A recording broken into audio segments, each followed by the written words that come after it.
Hey, everybody. I'm live again. Like just felt like hanging out, and I got my good pal Monday Matt in the chat today, and What he's is going to going be with on? us for maybe an hour until he goes to bed. I know it's late, but I just felt like hanging out, man. I was on the cunt stream for a little while, and then I don't know, like ever since I got out of school, I don't do the normal sleep schedule anymore. Like I'm back to my insomnia, you know. But welcome everybody who's watching right now. And Matt, my dude, I think the reason I hit you up wasn't just to be like, let's chill and hang out. VidCon, bro. That's right, VidCon. It's only 3 weeks away now. Yeah. I Like haven't even bought my plane tickets. I need to do that like you need to now. do that. Yeah, yeah. Yeah. I'm Um, gonna I'm gonna set aside some time tomorrow and do well, that. you've got usually it's about a 3 week window. You've got a day. You've got tomorrow to purchase your tickets. Yeah, I'm definitely doing it tomorrow because I've already made up my mind. I am gonna commit. I'm finally gonna just say, yeah, I'm going. Good. And then I'll have to find a place to stay. So I'll probably buy the plane tickets first and then start looking for Yeah, it's like get to California and just sort out the right, particulars later. right, and then I'll work out some sort of hotel room or something because I'm only probably going to go for the weekend. I'm not going to stay there like a whole week. Yeah, You I mean, know, I get in on Wednesday. Like I get in on Wednesday, then an hour after I land, Jeff and Mems land, and so I'm gonna wait at the airport for them, and then after they land, I think we might wait another hour for somebody else to get. I forget who's coming in, but so we might like be at the airport for a little bit, um, and I think that's gonna be a lot of fun. right? Yeah, I don't think I'm coming in that early. I'm going to try to probably come in Thursday so I can be there Thursday night and then Friday night, Saturday night, and then head out Sunday. Yeah, That's probably my plan. I don't want to stay any later than that because it's expensive. And I also don't think I can. I don't think there's that much fun to be had in in an entire week. Like I can't wait to meet everybody and everything, but I do have to get back home and do some fucking work and shit. So yeah, uh that's kind of how it all goes, and then you'll also be doing a fair amount of yeah, it'll probably be an exhausting weekend. It really yeah, will. yeah. You'll get home and you'll be like, man, that was great, that was awesome. I'm jacked up, and then you're like, I just want to go to bed. Right. But yeah, I definitely can't wait because last year I like right at the very like last minute people were like, dude, just buy a plane ticket and go. And I was that tempted. I really was. But last minute tickets from Little Rock to California was like $680 round trip. It was like, Yeah. if you want to leave out tomorrow, you better give us money type of thing. So it was like not possible. I had the money, don't get me wrong, but I don't think I had the time to really prepare myself for that. And I kind of regret that. I think you guys had like a real good time, and all that stuff happened too. But I mean, I probably wouldn't have been at the convention anyway. But so I wouldn't have been a part of the Anita Sarkeesian panel where she fucking called Sargon a garbage human. But I would have definitely at least been there and been able to kind of be like, "What? Let me see the video." Like I could have been hanging with you guys, man. But I fucking missed it, man. So I've decided I'm not going to miss it this time. And I will take the costume with me just in case we actually do end up going to medieval times. I'll put the costume on, and if somebody else is driving, because I'll have those contacts in, I'll go ahead and go to medieval times in costume. Yeah, I don't know if that's going to happen. Bring the costume definitely because I think people are going to want to see it. Right. I can at You'll, least show up on like one live stream or something in costume. We'll work it out. I'll bring it with me, and if I don't end up wearing it at all, it's only just taking up a little space in my luggage. Whoop de do, you know. yeah, that makes sense Right. because I think what it is. Oh wow, I just it's a bit of a side topic, but I just thought of an old YouTuber I haven't spoken with in like 3 years, and I just looked her up, and I found booking mugshots from like last November. Eh. I'm like, well, she's had a hell of a ride. Um, And so, yeah, no, I think because what is it like? Jeff Mems, myself, and a bunch of us have a place, and then Wizard of Cause, a couple other people, they got another place. And every time I talk to Nick about it, Nick keeps going like, "Yeah, it's within walking distance to the ocean," and I'm all like, "No, it's not." He's like, "No, no, it is," and I'm all like, "No, trust me, it's not." Well, what's the walking distance? Like an hour? I'm like, that's in traffic. Yeah, That's but not that's not to like get to, that's not to walk there. yeah, but yeah, that's definitely not walking distance, but I still probably will on my own time. I'll probably set out an hour when everybody else is busy or something, and I'll probably hop in a cab or an Uber and go out to the ocean simply because I have never seen the Pacific. And it's just kind of like I'd like to be able to say I said it. I saw it. You know, I've seen the Atlantic many times. I've flown over it, but I've never seen the Pacific. I've never been that far out west. Furthest out west I've been is Spokane, Washington, and that was just to visit some friends for Thanksgiving, military buddies. So I was basically on base the whole time. Like I went for a weekend. You know, it wasn't even like I got out and saw things. So I've never really been to California. I've never been out that far west. You know, so I'd like to be able to say, yeah, I saw the Pacific.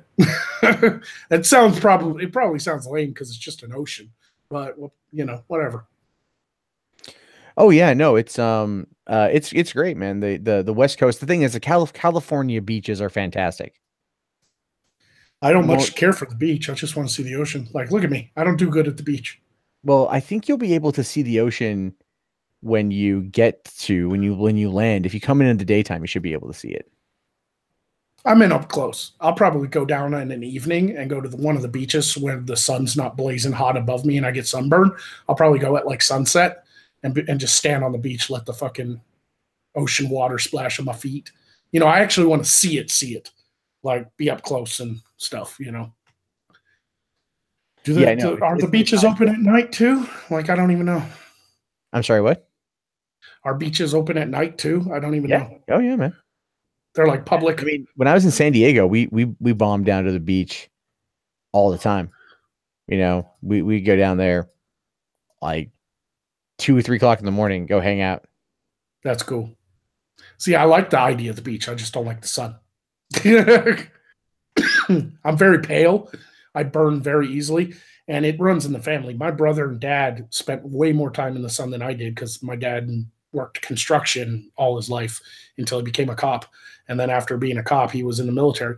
And then my brother played football and stuff too and loved being outside and doing things. And me, I got sunburned the first time. I was like, nope, fuck this. And I so far am the only one out of my brother and my father to not have skin cancer cut off of their fucking body. Like my brother had a mole right here that he had to have removed. It turned cancerous. And so he's got a scar right here. And then my dad had one on his arm that he had to have removed. And I'm like, glad I stayed out of the sun. I'm not genetically predisposed to sunlight. Yeah, I mean, you figure it out eventually where it's kind of like when to go outside, when not to go outside, and how much SPF to use. Yeah, to me, it's always 100. I always use SPF 100. I burn that quickly, dude. Well, That you're gonna want to bring a lot of it there because it's not that like here's the thing. You may not want to go inside the convention, which is totally fine. But a lot of us are gonna end up being in and around the area. right, So it's like there's like the Marriott bar, which is not generally where I think we're gonna go. I think we're all gonna end up probably at the Hilton because last year we ended up taking over this one section of the Hilton bar, and just kind of made that the general hangout place. right, And after that, it's a lot of um, yeah, it's a lot of just kind of hanging out, talking, chilling, and shit. right, Um, there's a decent taco shop down the road. You're gonna see people there that you probably didn't think were going to be there. right. So when's the dates again? Like I'm going to buy the plane tickets tomorrow. The So dates are, let me see here. let's see. So June. It's the 21st through the 23rd. So Thursday, Friday, Saturday. 21st through the 23rd. Yeah, those are the Okay. dates of the convention. Okay, so if I buy my ticket for the 21st and then have it come back on the 24th. Yeah. Okay. Yeah, that's what I'll Yeah. do Like then. I said, I'm flying out the morning of the 20th because I need to, like me personally, I need to have a day to like, to do the travel and then like to decompress. That was the problem last year is I got out there on Tuesday, right? Last Right. year. And so I thought to myself, like, oh shit, like I'm gonna have fucking um like like I thought it was Wednesday, Thursday, Friday. I got the days wrong. And so it was I ended up screwing up and I'm like, oh, I got out there I got out there on the Tuesday and like no one was there yet. Well, Failure was texting me. He was on his way in. And so I met up with him a little bit later and like him and Wild Tanuki, Bass Mama, Dave Cullen got in that night. Dieter Lukem was there. Right. Rubber Dorky showed up that night. That was interesting because his car didn't work and he gave us all rides everywhere. See, I thought about driving down because I've never been through the Southwest, and I thought about saying fuck it and taking like 2 weeks off of the channel. Just make a goodbye video and see you in 2 weeks, and just drive and stop at like all the places I want to see: Grand Canyon, the Barringer Crater, Tombstone. Maybe even pop over to Vegas. Oh Because yeah. I've never been to the Southwest. Seriously, the furthest southwest I've ever been is Abilene, Texas. So I've never seen some of the stuff that I've always wanted to see. Petrified Forest and shit like that, Salt Flats of Utah. I'd love to go see those. But I don't know if I could do that this year. It'd be way expensive. I'd be driving my car. It's so much time on the road alone because I don't have any friends who can afford to go with me. And it's like, do I really want to be away from my channel that long too? Because now it's my job. You know?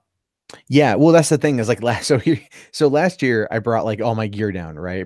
I bought a new laptop so I could edit, like a nice gaming laptop, and I had like my webcam and my microphones, and I get down there and I'm like, all right, I can get work done. And I was so fucking exhausted by the time I got there, I just wanted to sleep, and then I went out and partied, and then I had a lot of fun partying. I didn't want to do any work, and then I didn't do any work for like the whole fucking week.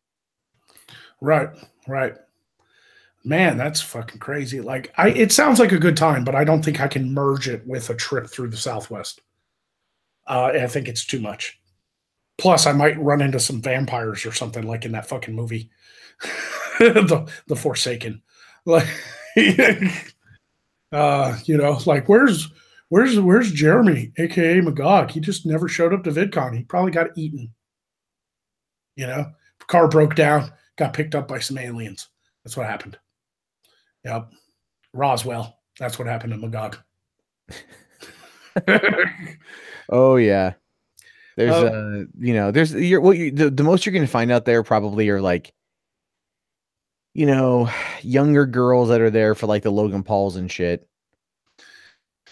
yeah, sure, sure. I'm just going to meet the people I know. Like if some fans walk up to me and recognize me, I'll be so happy to take selfies or whatever have you. But I'm probably not going to be in costume a lot. It's fucking hot. I got to wear black makeup that's probably going to run down my face. I have to have those contact lenses in to be the full character, and you can barely see with them in. They're blinding contact lenses. So I just don't think it's worth all that kind of effort. But so this really became just like meet you, meet Chris Raygun, meet fucking Sargon, just like meet everybody that's going. Bunty King and Jeff and Nick, and just be able to finally say, I met you fucking guys, hang out, have a couple drinks, whatever. And you'll also find I'm incredibly social when I'm in a social situation, Yeah. but I will be constantly looking for the fucking exit. And that's nothing to do with you guys. It's more like, okay, I've been out with these guys for like 2 hours. We've been drinking hardcore. I'm ready to fucking go back to my hotel room and, fucking tie one off, fucking sleep, Oh yeah, no, that's actually probably one of the things that I'm least looking forward to is I like to have like a place to go decompress. Right. And like, so I don't know if I'm gonna have like a room, I don't quite know if this place is gonna be like, if there's just people sleeping on couches and shit. Like because last year we went to Bunty's and we all hung out at Bunty's until like 2, 3 o'clock in the morning. And then this year Bunty's with us. So it's like, can we not have that at here? Can we go someplace else? Yeah, like some people are really way more extroverted, even though they're internet personalities than I am. I'm an extrovert, but only for like a limited time.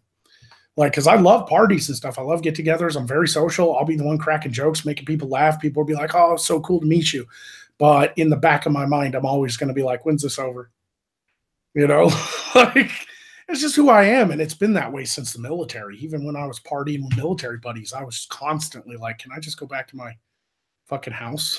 Like, you know, I don't know what it is, man. I'm really good socially, but in deep down inside, I'm kind of an introvert. You know. Yeah, yeah. No, I don't blame you. There's a lot of like a lot of us are kind of like that. So, Blair White once made a comment that a lot of YouTubers like are one way on their videos, but like totally introverted in real life. VidCon was kind of a big opener for a lot of people because we all just got to hang out and chill. Right. And it really wasn't until like the last night or like the last 2 days with the drama and shit that that it got to be it got to be a little bit crazy. So this year we're definitely looking to make it a little bit better. And Right. I think we all kind of have this idea now of what to expect and like so I don't know who's going to be drinking. I don't know who's going to be doing what, but I mean last year I think the biggest thing was like there was like pot edibles and shit. That was about it. Like I know Wizard of Cause just wants to make sushi Right. like the entire trip. Okay. Like I don't eat bait. yeah, he just wants to make sushi and shit, and like that's what and that's fine. That's cool, man.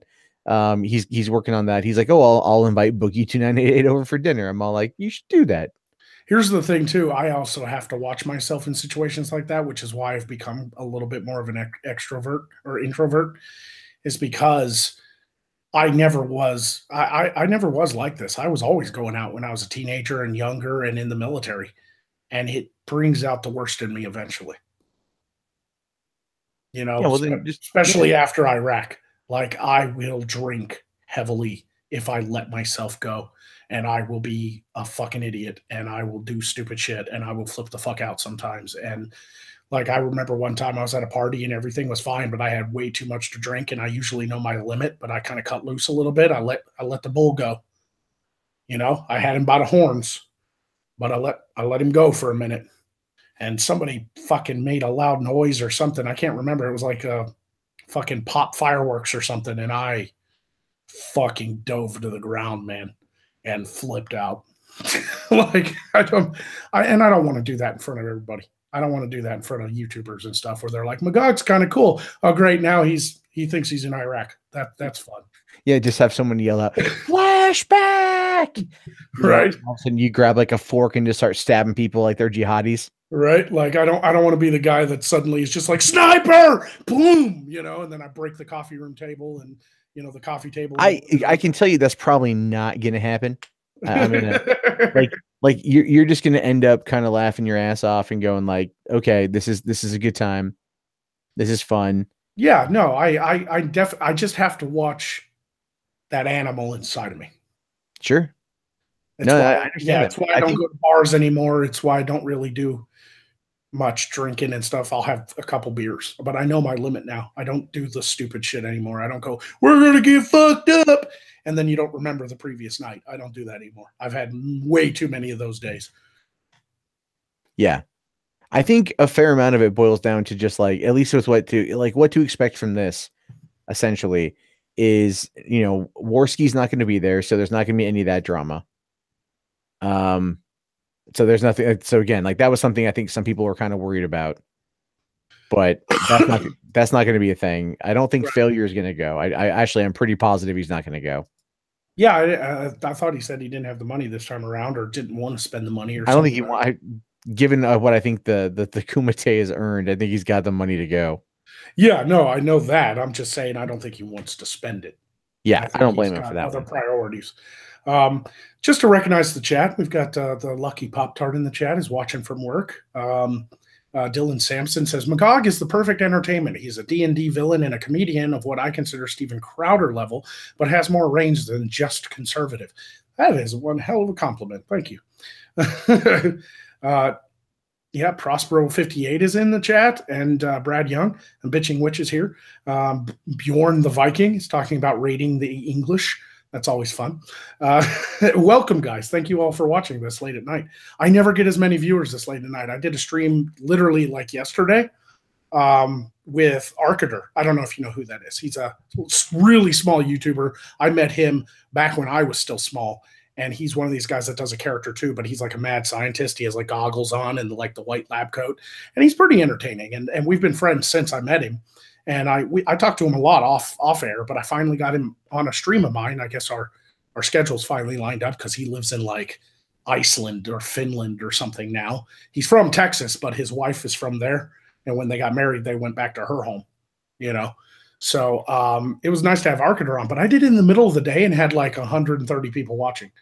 But yeah, it really boils down to like the time of day, right, that you do it.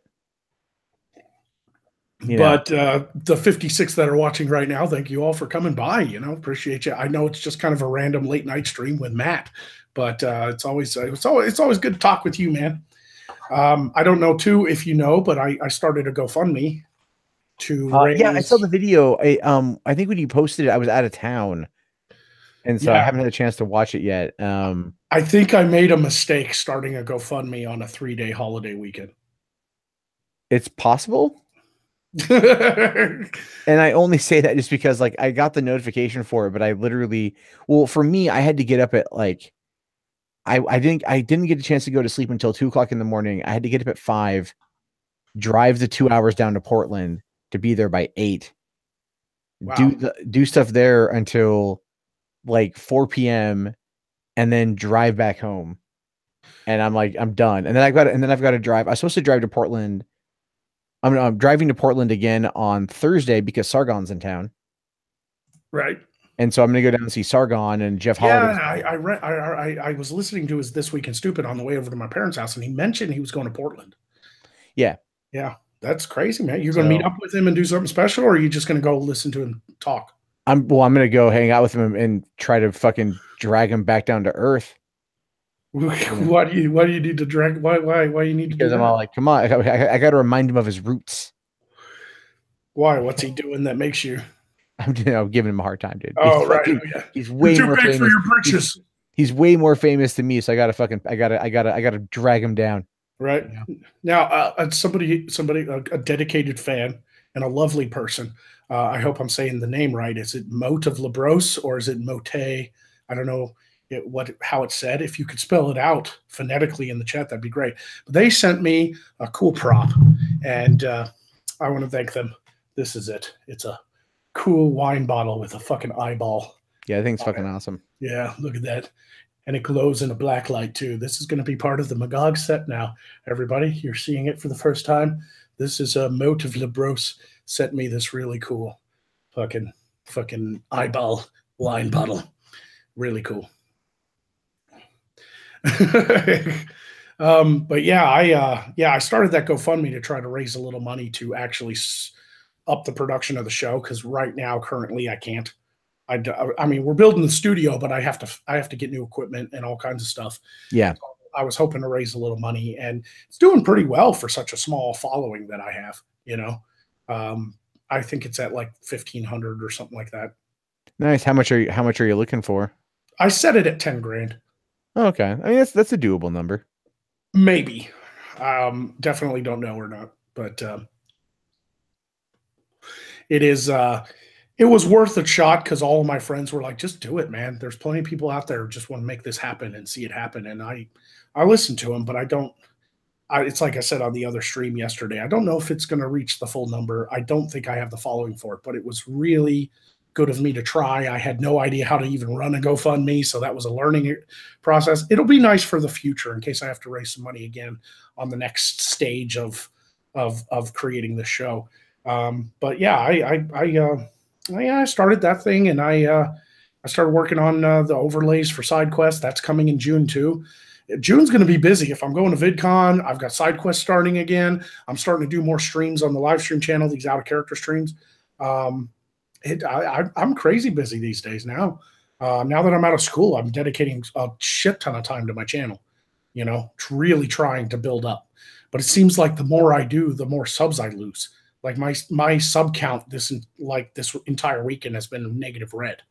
I don't know why. No, well, it's been happening to a lot of people. So Yeah, and I'm getting a little concerned with like how like Bering still hasn't got his channel yet, has he? He hasn't gotten it back yet, has he? not that I've seen, and um, yeah, not that I've seen. I just haven't. I don't think he has. I know his Twitter's down, but I haven't seen Sugar Tits post about it. Right, And I've reached out to him on Skype, but I've gotten like nothing back from him. So I mean, sure he's just busy. right.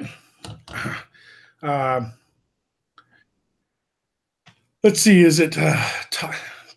Oh man, I hate I hate trying to I hate mispronouncing people's names. I do my best. Tion, is it Tyon Ranger? I Oh, hope we just call him Ranger. He's in my streams all the time. Ranger. He says, Magog and Morskar, what type of small scale props are you looking for? And what type of aesthetics fit for the peasant type sets? Well, I mean, that's pretty much anything medieval that you can think of. All, you know, like I love fans that want to send me things, but I need a little bit of everything. I need props, I need costumes, I need all kinds of stuff. And just think medieval. I'll work it in somehow, or even if it's something that's basic, but I can redecorate it or repaint it myself.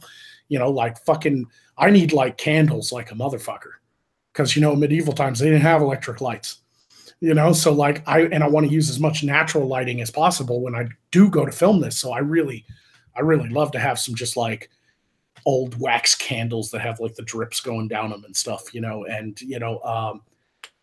things made of like brass and iron, you know, or glass bottles like potion bottles and things like that. All of that stuff works, you know. Goat horns, I need goat horns to put candles in so I can make chandeliers and stuff. Wow, yeah, it sounds like you're putting in a lot of work. It That's to good. me, yeah, just like with my set, everything to me is about the smallest level of detail. I was really inspired growing up by like Jim Henson movies and stuff, and like you go watch like Dark Crystal, everything fucking moves. There's even like little things that roll around on the ground and shit, little animals and creatures and shit. Like it's fucking insane. His worlds were so detailed. Labyrinth was the same way, you know. And movies like Legend, you know, you remember that old Tom Cruise and Oh yeah, Ridley Scott, man. yeah, fuck yeah, man. What a great film. You know, Tim Curry is Darkness, man, with that fucking makeup with the big horns and shit.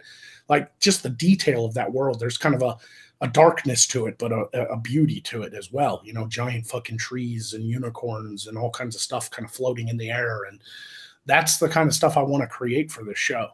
So I want to get a proper film camera, you know, so I'm not using the little Canon back there.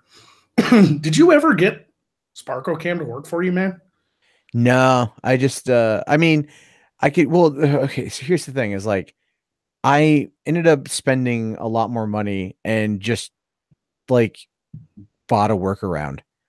So Okay. I bought this thing called the AV.io US. It's an HDMI grabber. Oh, okay. I know And what you mean. so it was like it's like just a dongle. Yeah, I run the HDMI in and then I run it out. It's a USB 3.0 out. And that goes into my USB 3.0 card. And so then I have a Canon 7D, which then gives me a full 1080p out. Right. So, but lately I've been having problems with OBS because OBS will crash, and I think a lot of it has to do with the video feed. I'm worried about that too because the overlays I've made for SideQuest Yeah. are like looping animations. They're not just still images because there's like little things fluttering around and lights flickering and very detailed. There's even like a dragon and the mouth has water coming out of it and stuff. And so each of those layers on OBS are like 1.6 gigs. You may want to look into XSplit. I've tried XSplit. I hated Yeah, it. it's kind of like, I mean, what is what is the cost of it? Because there's like I know there's a cost for it. I have no idea. I downloaded the free version that has the watermark just to try it out, and I hated it, so I didn't bother. Dylan is asking, where's the address to send props and stuff to? Here's the thing. I didn't want to make my address public because I don't have a PO box, and I'm moving from this apartment as soon as the studio's built. So what if you really have props to send me? I am willing to give you my address, but on a 1-by-1 basis. Message me on Twitter. My DMs are open, so it doesn't matter if I follow you or not. I'll see them because I pay attention to the requests, and I will give you my address. I hope everybody is respectful and doesn't put that out publicly. But even if they did, I'm not going to be here much longer. As soon as that studio's built, this apartment, I'm out. So I don't mind giving my apartment address right now, but I don't want to do it publicly because I'm still quite a couple months away from the studio being finished. So if anybody does have any props and they really want to send them to me, just message me on Twitter and I will give you my address personally, one-on-one. That's what I did with Moat of Labros here, and they sent me a bottle. But the guy who I can't remember his name, I'll have to look it up, but he made me that bone knife back there, that sacrificial dagger that's sitting on the table back there. It's actually made of real bone too. Like that's a fucking chicken bone or something, that has a blade coming out of it. But I will get a PO box, but I didn't want to get one until I moved because my land is in a different county. And if I get a PO box where I'm living at now at the post office in my town, it'll be too far away from where I'm moving. So I don't want to get a PO box that I'll have to just cancel in like two or 3 months when I move again. Okay. So I will get a PO box when I'm settled permanently at the studio. And that was probably really boring to you, Matt.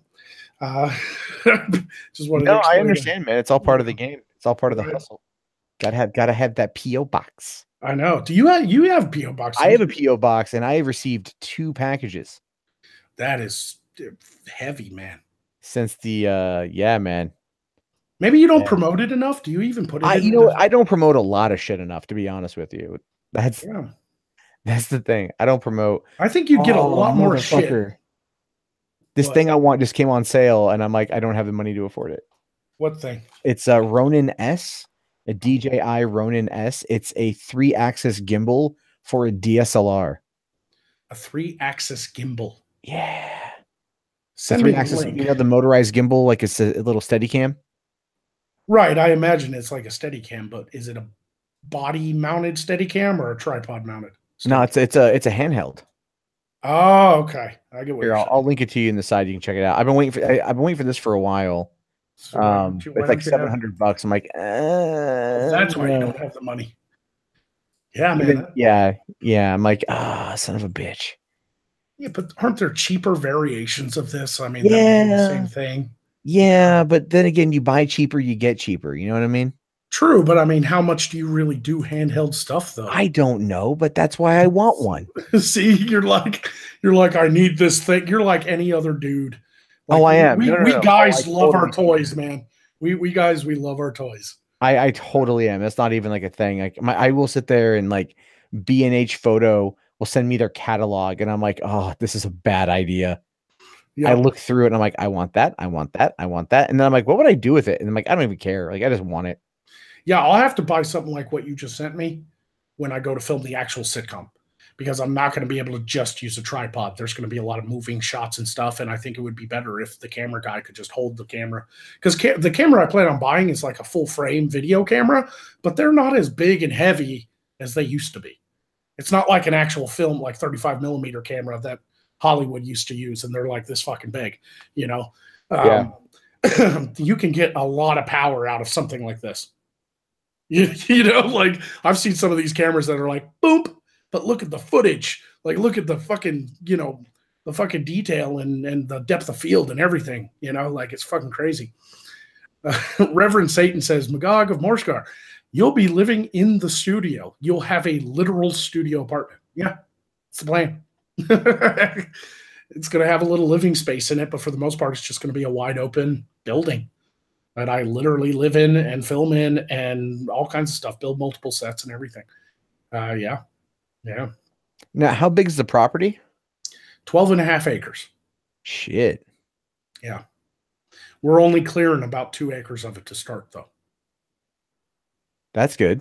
Yeah, we're not clearing the whole 12 and a half. Problem is, I still don't think that's big enough to do what I really want to do. Like building the medieval village is probably not going to be good on that 12 and a half acres. But I'm hoping the 2 plots of land that are next to it, because it's in the middle, I'm hoping the 2 plots of land next to it are owned by the same family who sold us the middle property. I'm hoping when they see us build back there and realize that we're actually doing something with the property, I'm hoping they want to come around and sell the rest of it. Because there's 3 12 and a half acre plots right next to each other. I own the middle one. If I could buy the back and the front one, it's like 37 and a half acres. Then I'll be in business. Because that 12 and a half acres, it seems like really big until you get out there and kind of look at it. It's actually 2 acres wide by 6 acres deep. So once the studio house thing is built, and then the gun range, because part of the deal is my dad wants a place to shoot guns. So we're building a little range. Nice. You're going to have to come down to Arkansas sometime, Matt. Yeah, no. I'm definitely have to come down there. I hate humidity and I don't like the South, so you're lucky we're friends. Right. Well, there are optimal times to come down here where the humidity is not too bad. You know, like I'm okay with that. Spring and fall, good times to come down. Fall especially, it starts getting a little cooler, like October, and the leaves start falling off and the bugs die, so you're not getting eaten alive by ticks and mosquitoes. You know.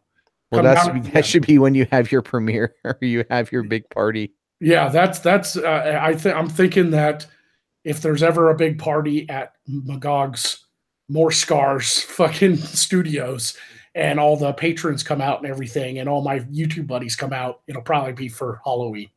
It'll probably be like October 31st. You know, I'll probably make it, sometime around Halloween so everybody can kind of enjoy themselves and not burn alive. Yeah, I think that would be appreciated. Right. They're going to be like, yeah, I'll come out there if it's not so bad. Is it just the weather that you hate the South for, or? Yeah, pretty much. Okay, no, I got nothing against the people there, dude. I'm not like, I got nothing against the people in the South. I've met a ton of folk from the South, and they're like the nicest fuckers ever. Mm-hmm. Even the ones that are racist are really cordial. So it's like, it's a difficult situation because you're like, God damn, that guy's racist, but he's also really nice. Oh, dude, where I live, people drive around. Like I told you, I live like 4 miles away from Evergreen State College, and people still fly Confederate flags out here. Yeah, because there is kind of a when it comes to people living in the country, they don't much like city folk and college folk coming trying to tell them what to do. Plain and simple. Yeah. So I wish to prove myself with the pen. Would making designs for certain props and creatures and so on be possible as the show progresses? Yes, Asterisk Lore. I'm willing to take any help anybody wants to give me. I want this show to be built by the fans as much as it is by me. That was the whole point of doing it on my own and not trying to like fish for like a Netflix contract or something, and have like a network take it over. Like I'm trying to do this all on my own so that the fans feel a real sense of pride that they help build this thing that they love. And that I also get to be in control of it and not have anybody tell me what I can and can't say and show and stuff like that, Yeah, no, that's definitely for the best. I mean, like, what would you do if like Netflix approached you and was all like, "We want to buy this"? I've had that question, and that is really hard to answer because I've had friends, even Undoomed, told me, "Yeah, it's one thing if Netflix comes up to you and is all like, here's $100,000, give us the rights to this." But he's like, "What if you actually do this show for the next couple of years and it becomes really big on the internet and you have like 1 million watchers, and Netflix comes up to you and goes, 'We want to buy this and put it on Netflix. Here's 20 million. Would you really turn that down?'" And I'm sitting there going, God damn, Undoomed with the hard questions, man. Because I love this and I love that it's my creation and I want to keep control of it, but it'd be hard to turn down a check like that. Yeah. And I don't want to disappoint my fans because if I sign it over, then they'll do it on their own and find different actors and all kinds of stuff. And I won't have any say in it because I basically just sold the intellectual property of it so that they can do a Magog show. And it would just be like, I probably wouldn't be able to be the character anymore. Like I'd have to start an all new YouTube channel or something.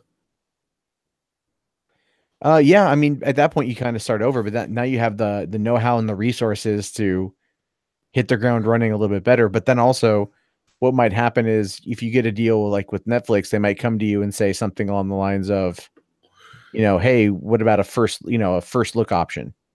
Right. And that would be, it depends on the deal, I guess, on whether or not I'd take it.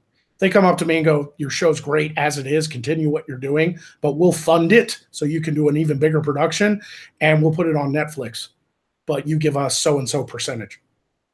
Then maybe, because if I can still keep a hold of the intellectual rights to it, I might do it. But that's probably a long way away. That's a pretty hard question to answer. Oh yeah. But I mean, it's fun to speculate. Yeah, Free Press in the chat says sell Magog and Morscar for 20 million and then make a new show called Gagog of Gorskar. That might get you in a little bit of trouble. Right. maybe just a wee bit. Maybe just a wee bit of trouble with their lawyers. Considering the fact that twice over the last couple of days, they've actually edged out Disney as being the most valuable media company.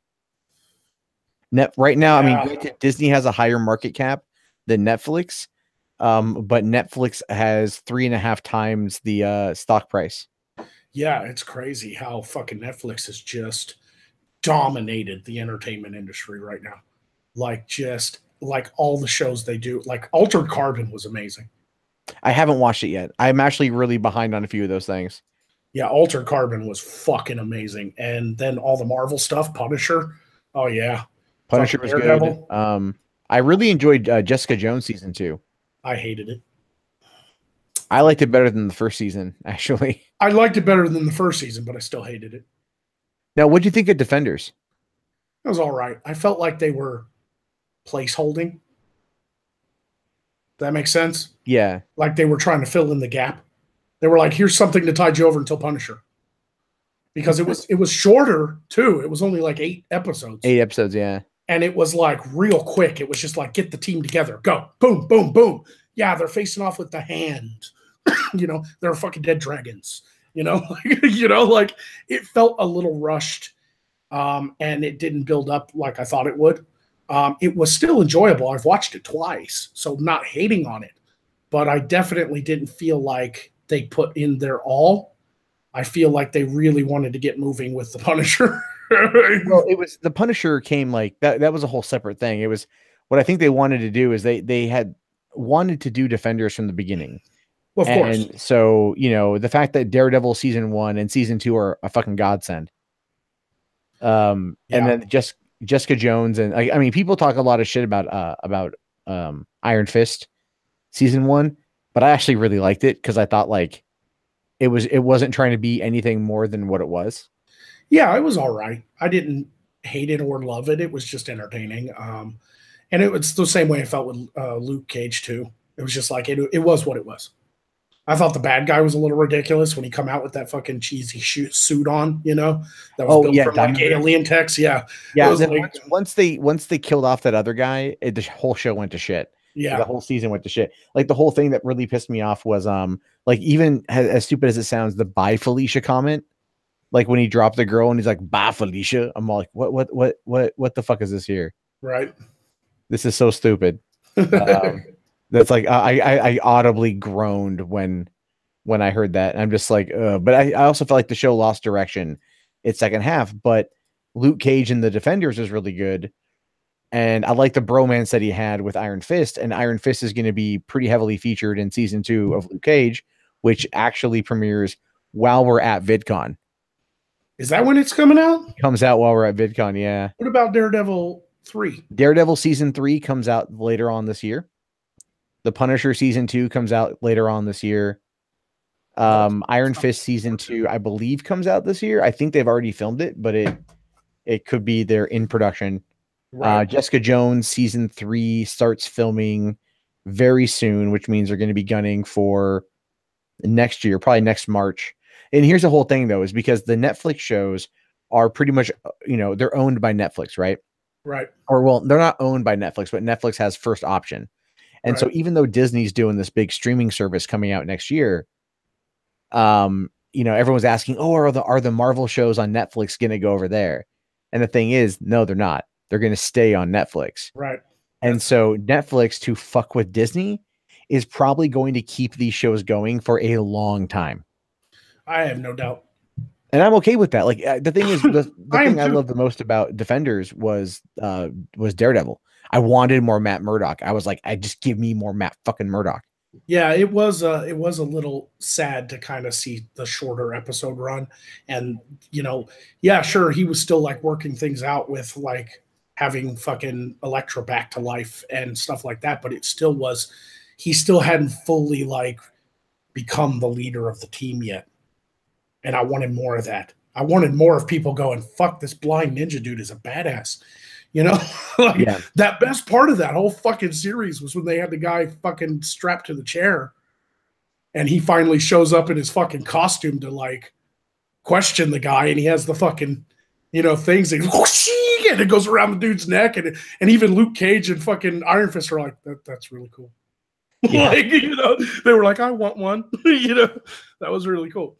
I've been reading that they are going to put in Bullseye in season 3. That'll be interesting. Yeah, although they might have changed the storyline where like Bullseye is actually like a cop that went bad. I don't know. It's a rumor on that one. It's a rumor on Bullseye. I mean, Jigsaw in Punisher, in the comic books, he was lame, man. He was just some low-level mafia guy that got fucked up by Frank Castle and survived, and then became like a really crappy arch nemesis. Where in that show, they made it a little better by making it like his best friend. Yeah. From like the wars, like that was a more personal vendetta. You know, I thought that was done really well. Oh yeah, no, Ben Barnes was great. I also liked him in Westworld too. Oh yeah, he was good. Yeah. I have an HBO subscription, but I haven't started watching season 2 yet. Mostly because I'm like, I really have falling into the loving binge watching a lot more. And so I'm kind of just like, I'd rather wait for the whole season to be done and then I'll watch it. So I know they're like 5 episodes in or whatever, and I'm like, whatever, I'm going to wait. So, but side thing, because I want to pay attention to my chat a little bit. Bjorn Viking says, are you still planning on doing more Scar lore videos? I think fleshing out Magog's world would go a long way towards expanding your audience. Yes, absolutely. But they're not going to come until I'm in the new studio because I need the space. I need the space to do them properly. And I need to take the time to write them. So do look forward to that in the future. And then Vipin came in and said, Magog has bleached blonde hair. Oh my God. It's not bleached. It's natural. He's lying to you. He's in his Eminem phase right now. Unknown Archive throws $2 in chat, says dump is live. So if anybody wants to leave this stream, hey, at least he's paying you to say it.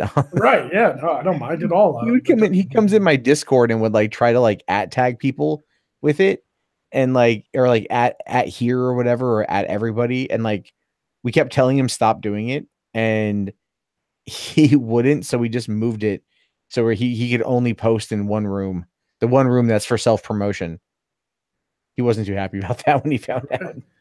Yeah. And Sirius with Days Off says, I'm trying to get into film and video, and I sent you a message on Twitter and would love to help out in production in any way. Yeah, I saw your message in there, but I saw it on my phone and I couldn't answer at the time. I was with my family. I planned on writing you back tomorrow, but I'll go ahead and tell you what I planned on writing you back.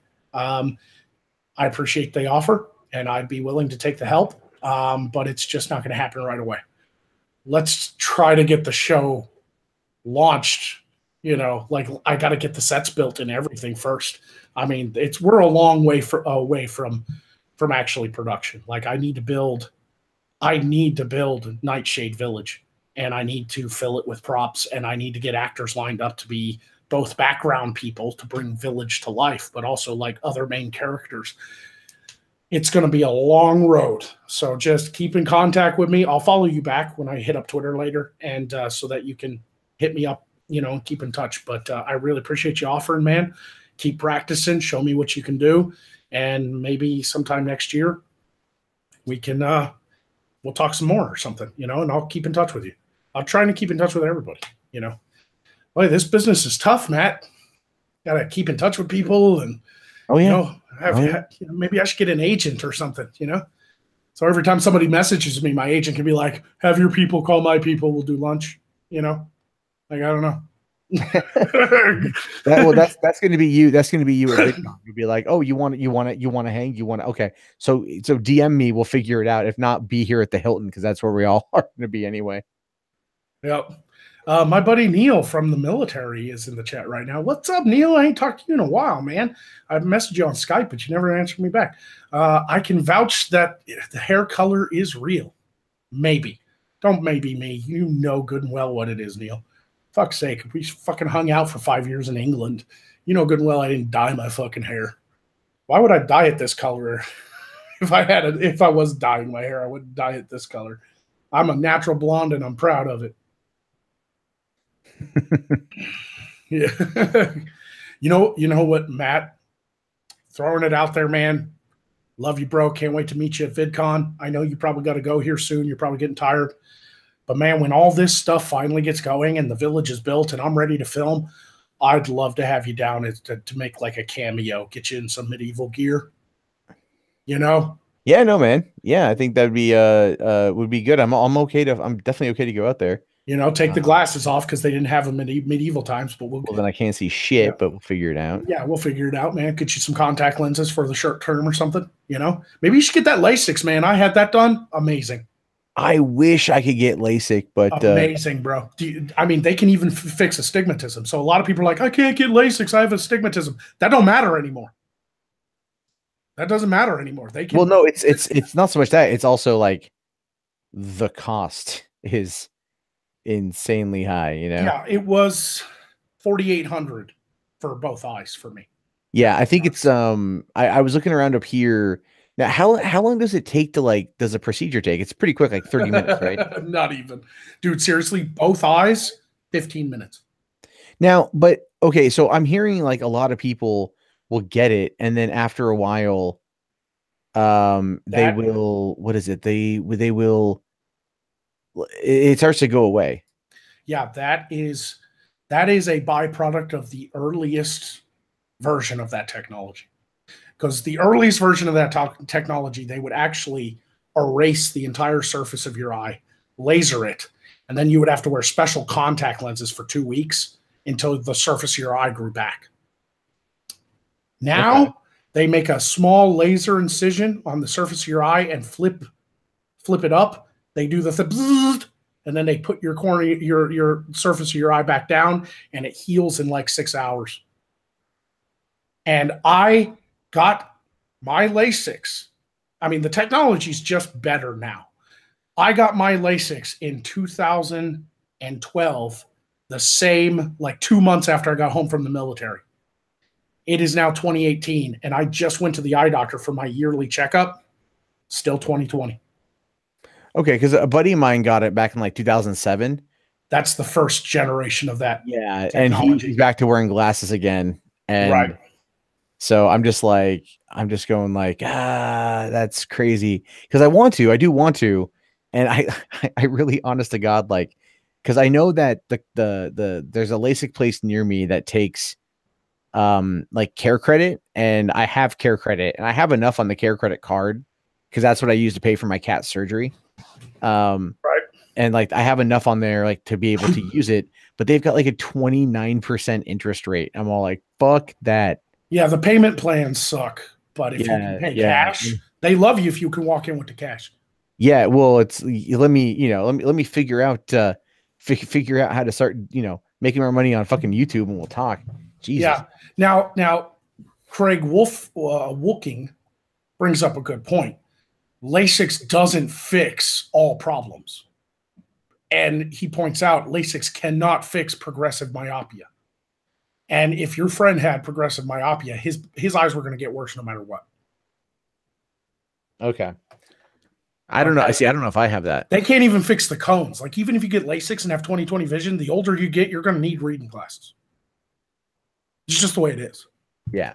But if all you have is like nearsightedness, that shit is guaranteed for 20 years. They guarantee it. If you go to the doctor every year and get your yearly checkups, if anything does happen and go wrong, they will fix it for free. as long as you maintain your yearly checkup, which costs $100. Just go in, do your thing with your doctor. I just did it the other day. I do it every year in May or June. And I go in and I get my checkup and I pay $100 because I don't even have eye insurance, not through the VA. And I maintain my yearly appointment. And if anything goes wrong, they will fix it for free. Nice. And I paid $4,800 and I had the cash because I had all the savings for my rack, my combat pay. Best $5,000 I ever spent. Man, I didn't need glasses anymore. I didn't need to poke my eye, put contact lenses every morning. It was just amazing. I fucking loved it. It is a little weird the first month because as soon as you get it done, you've got to basically go home and take a 6-hour nap because that's how long it takes to actually heal. But after that, for 3 weeks, you have to put these eye drops in 3 times a day and to help it heal permanently. And you also have to wear these special soft goggles that go over your face when you sleep so you don't accidentally scratch your eye in your sleep. And as long as you follow the rules perfectly and take those eye drops every fucking time they tell you to, and you follow it to the letter, you're guaranteed to have a perfectly fine vision. And for about 2 months after you quit the eye drops, light, especially at night, street lights and stuff, do have a weird halo around it. You're looking at a light bulb and it'll have a halo. Okay. But that goes away after about 2 or 3 months. That dies down. And that's it. You're healed after a couple weeks. It's done completely. And then you got to deal with the halo thing. Night driving can be a little weird for a few months after. But then after the halos disappear and everything, man, it's I was born with 20/20, man. And I was bad too. If you saw my glasses in the military, you fucking Coke bottles, man. People used to ask me, do you need glasses? Oh, only for walking, seeing things that are in front of me so I don't bump into them. Yeah. Best $5,000 I ever spent. I mean, and that's saying a lot. I need to, again, if I didn't just purchase a whole new fucking furniture set. That's the big problem too. But if you have a credit card that has a $5,000 limit, it's totally worth it. If you can. Oh, I have a credit card that has it has limits that could afford it. But as a new homeowner and a new dad, it's not top priority. But it's not top.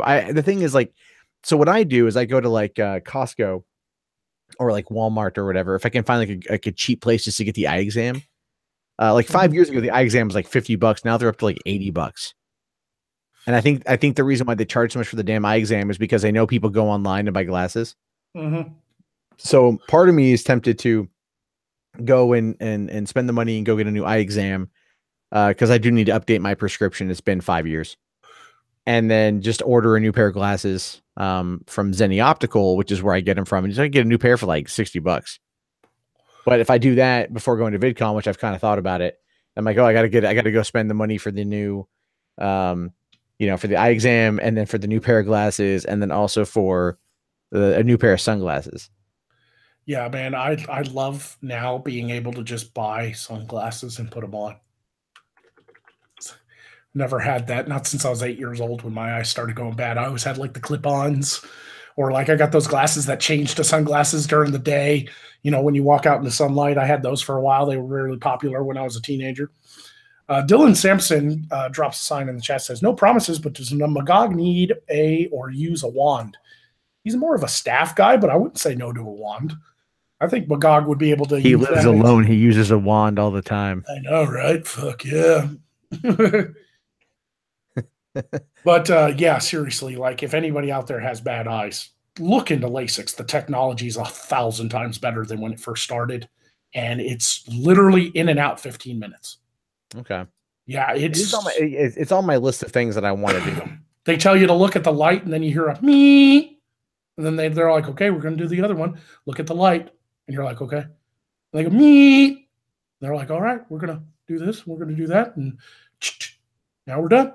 Yeah, one of when my buddy got it 10 years ago or whatever, he man, he was telling me the stories. He's like, yeah, they hold, they clip, they kind of hold open your eyes, and then he came out wearing this bug, this like a pair of goggles that looked like a fucking bug, right?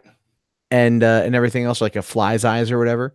And it was, he was out of it for like, I think a solid like 2 days or some shit. It must have been, it must have just been old tech. Yeah, that was the old my doctor when he come in to do mine was just wearing, the surgical mask because it is a procedure, and he had goggles on, and he looked like a fucking dentist. He was just wearing a blue apron, and he came in and he was like bloop bloop bloop bloop bloop bloop bloop bloop, bloop. All right, get out of here. I was like, really? And they do pin your eyes open like Clockwork Orange because you can't blink during it. But it's very, it. And if you are uncomfortable in that situation, my people at LASIK, they gave me a Valium to keep me calm. And I had my dad drive me because you can't drive on your own after the procedure. They don't, your vision is kind of fucked up for 6 hours afterwards. Like it's really watery, like you're swimming in a pool. And you know how you can like open your eyes underwater? It kind of looks like that for 6 hours. That's why I just went home and took a nap for 6 hours, woke up, had perfect vision. Yeah. Yeah. I mean, it is in and out procedure now, man. It's quick. So it's uncomfortable, but it's quick. They do pin your eyes open, and they got the nurse dropping shit into your fucking eyes and stuff, to keep them moist. And, it is a little uncomfortable, but if you can stand it for 15 minutes, you're done. Once they finally get you into the room. Now, on the day of the appointment, I arrived 30 minutes early so I can fill out all the safety paperwork and all that stuff. And then I had to wait my turn. So I was probably at the doctor's office for at least an hour, 20 minutes. But the procedure itself was 15. It's great, man. Save up the money, dude. Save up the money, seriously. Like, you can get LASIK and permanent 20/20 vision for less than you raised to save your cat. That's true. That's very true. I remember when you did that GoFundMe and you needed like $7,000. That was like well, it was 6,000. Yeah, 6,000 for it, and I was really, really, really thankful. People are so generous with it. And my cat's like today, he was just like, running around in the yard, flopping around, like chasing bugs and shit. Like, I'm glad he's doing well. So he's doing good. And then, so yeah, he's chilling. And, like, sometimes I wonder, I'm like, is he doing all right? And then, he's older, but he's still got a lot of time left. And right.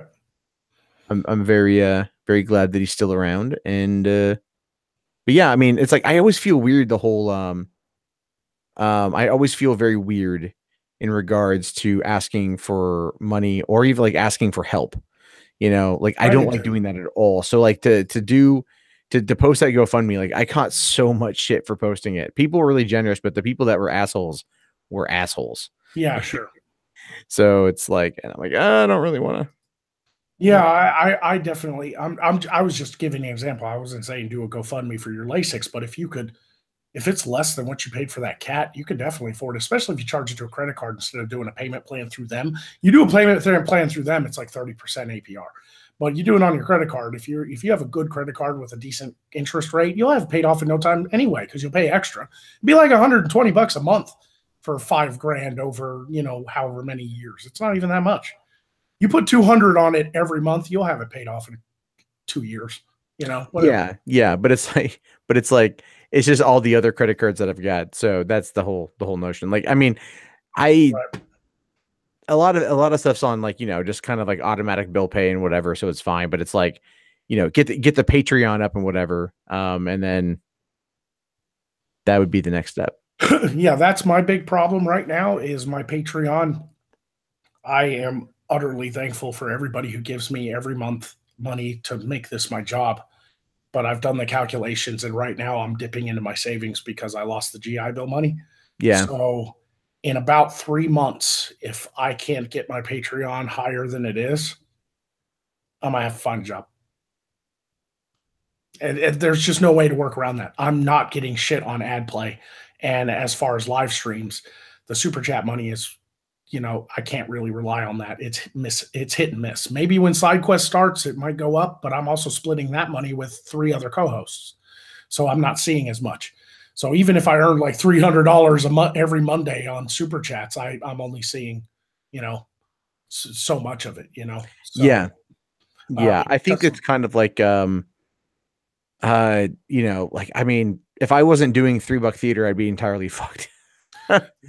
I mean, it is tight. People are like, man, stop bitching about money. Well, it is. I'm trying to make this my career, and it's hard not to bitch about money the way YouTube treats us. You know, it's not even the fans. I'm not even bitching like you guys don't give enough. That is not what I'm doing. I'm talking about YouTube. YouTube fucked us hardcore with the adpocalypse and everything. You know, just fucked us. And if it wasn't for the fans, I wouldn't even be doing Magog as much as I'm doing now. It'd probably be like 2 videos a month because I'd have to go and find a job. Yeah. You know, even right now. So like, yeah, part of the reason I started the GoFundMe to try to raise some money from production was because I can't dip into my current savings for production. I have to have that as a cushion to live off of. I'm missing about $400 a month to pay all my bills and to live. Yeah, my current Patreon is like $1,300 a month. If it could get to $1,800 a month, I'd be fine, but it's not. So I'm making up that money by dipping into my savings.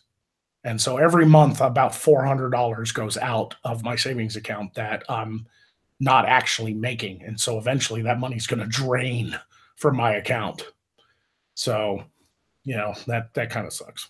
But the thing is that there's a reality, right, that this particular, I guess you could say, world, you know, has us what's the word I want to use? There's a reality about what we do. And so you know, it becomes this thing where it's like, here, I'll tell you this, man, a couple years ago, like 4 years ago, couldn't even have these conversations, right? Not in a public space. Right. Because the attack on it was so high, was so great from people out there that were like, you're a shill, you're shut out, right? Like I had a Patreon and I opened my Patreon in 2013. Right. And like at first I was maybe making like, 15, 20 a month. I was very thankful for that too. I'm like, cool, it's like gas money, that helps and shit. Right. And then you end up getting to a point where it's like, a year later, Gamergate happened. I already had my Patreon, but people were like, like calling me all these names because, like, oh, you've got it. Like, you're just trying to sell out on Gamergate or whatever. And I'm like, what are you fucking talking about? Like, I was already having this thing, but you still couldn't really have the conversation. And then like the adpocalypse happened. And then all of a sudden it affected the bigger name people. And when that happened, then it all of a sudden became okay to talk about. Right. Because it now was like this kind of community thing of like, oh, wow, we're all getting hit. Yeah. And the thing is, though, it's like there's what, YouTube gets 1.5 billion unique visitors every single month. Right. Yep. And in the next 2 years, 3.5 billion more people are going to come online as it moves out into the other parts of the world. And the thing is, like, I have an international audience. I'm sure you have an international audience. Sure. It may not be as big, but they exist. And that could grow. That has the opportunity to grow. There's a guy named Tyler Preston, commentator, most of that stuff here in the States, covered something out of Spain. It hit really big. And now he's got like a huge Spanish audience. Right. And it just happens. And so it's like, so there's advertising money there. There's all these things that's coming in.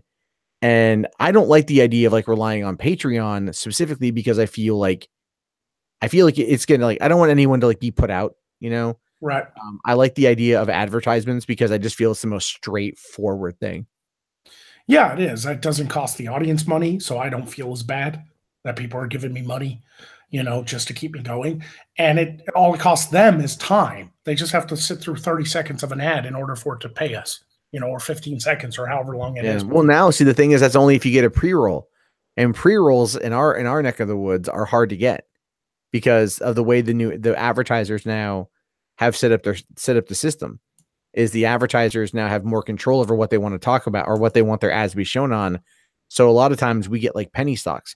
Like people don't realize like the average video of mine after maybe a couple days the average video might pull in $10-15, right? Right. That's not a lot, but I mean, I do so much, it kind of adds up. But then there's also, you get some videos that will hit. Then that's kind of where the money comes from. Same with like $3 Theater, it's like, I'll do videos over there. They'll get like 4,000 views. And, and it's like, that's not a bad number. I'll make $2 off the video because the videos are short, under 10 minutes. And so again, it all boils down to like the amount of time you have the video, the length of the video, whether or not you can slap in a mid-roll ad, whether or not you get a pre-roll ad, whether or not people actually watch the whole thing. And it's all of these elements go into play. And it's like 2016 was a fucking great year. But I don't know. And I'm telling you this, I've been reading up a lot more, and apparently audio is where a lot of it's going. Yeah. And I'm doing the opposite of that. I'm trying to build. Well, no, you're trying something different though. Like you're doing something, like you could sit there and you could have like a history of Morscar podcast.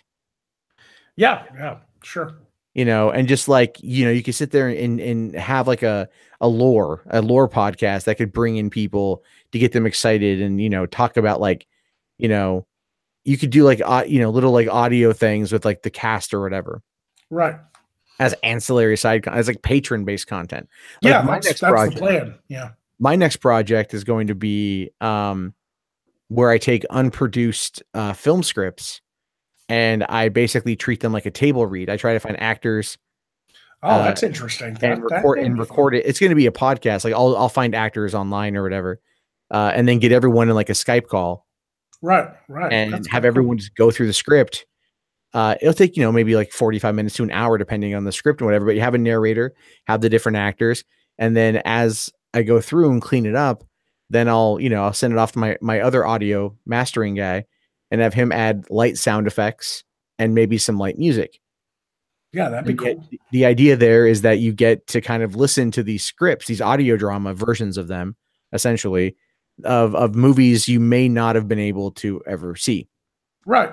That's really interesting. I'd watch that. I'd watch the hell out of that. Yeah, I mean, that's all it is audio. It's just all audio. Yeah, listen to the. You know, yeah, I know. It's kind of weird. I like to reiterate that, but I've had that idea now for a couple of years, and I realized that that's more of my passion is telling those kind of stories because, like, I love doing what I do. You know, I have fun sitting down.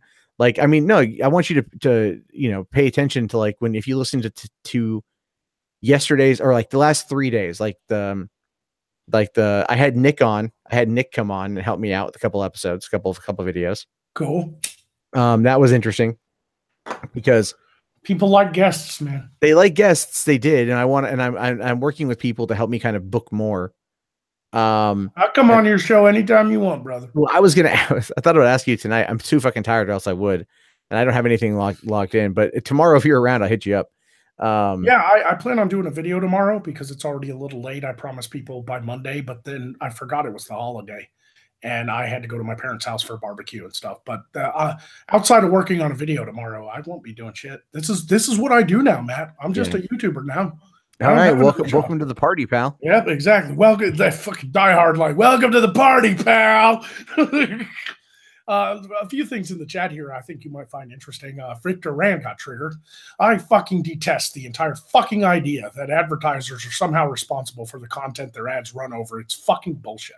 Yeah, Victor, we feel you, bro. And then Big Fat Brian, love Big Fat Brian here, but check out his channel. It's fun stuff. He's a cook, so it's foodie stuff, but it's good. It's good stuff.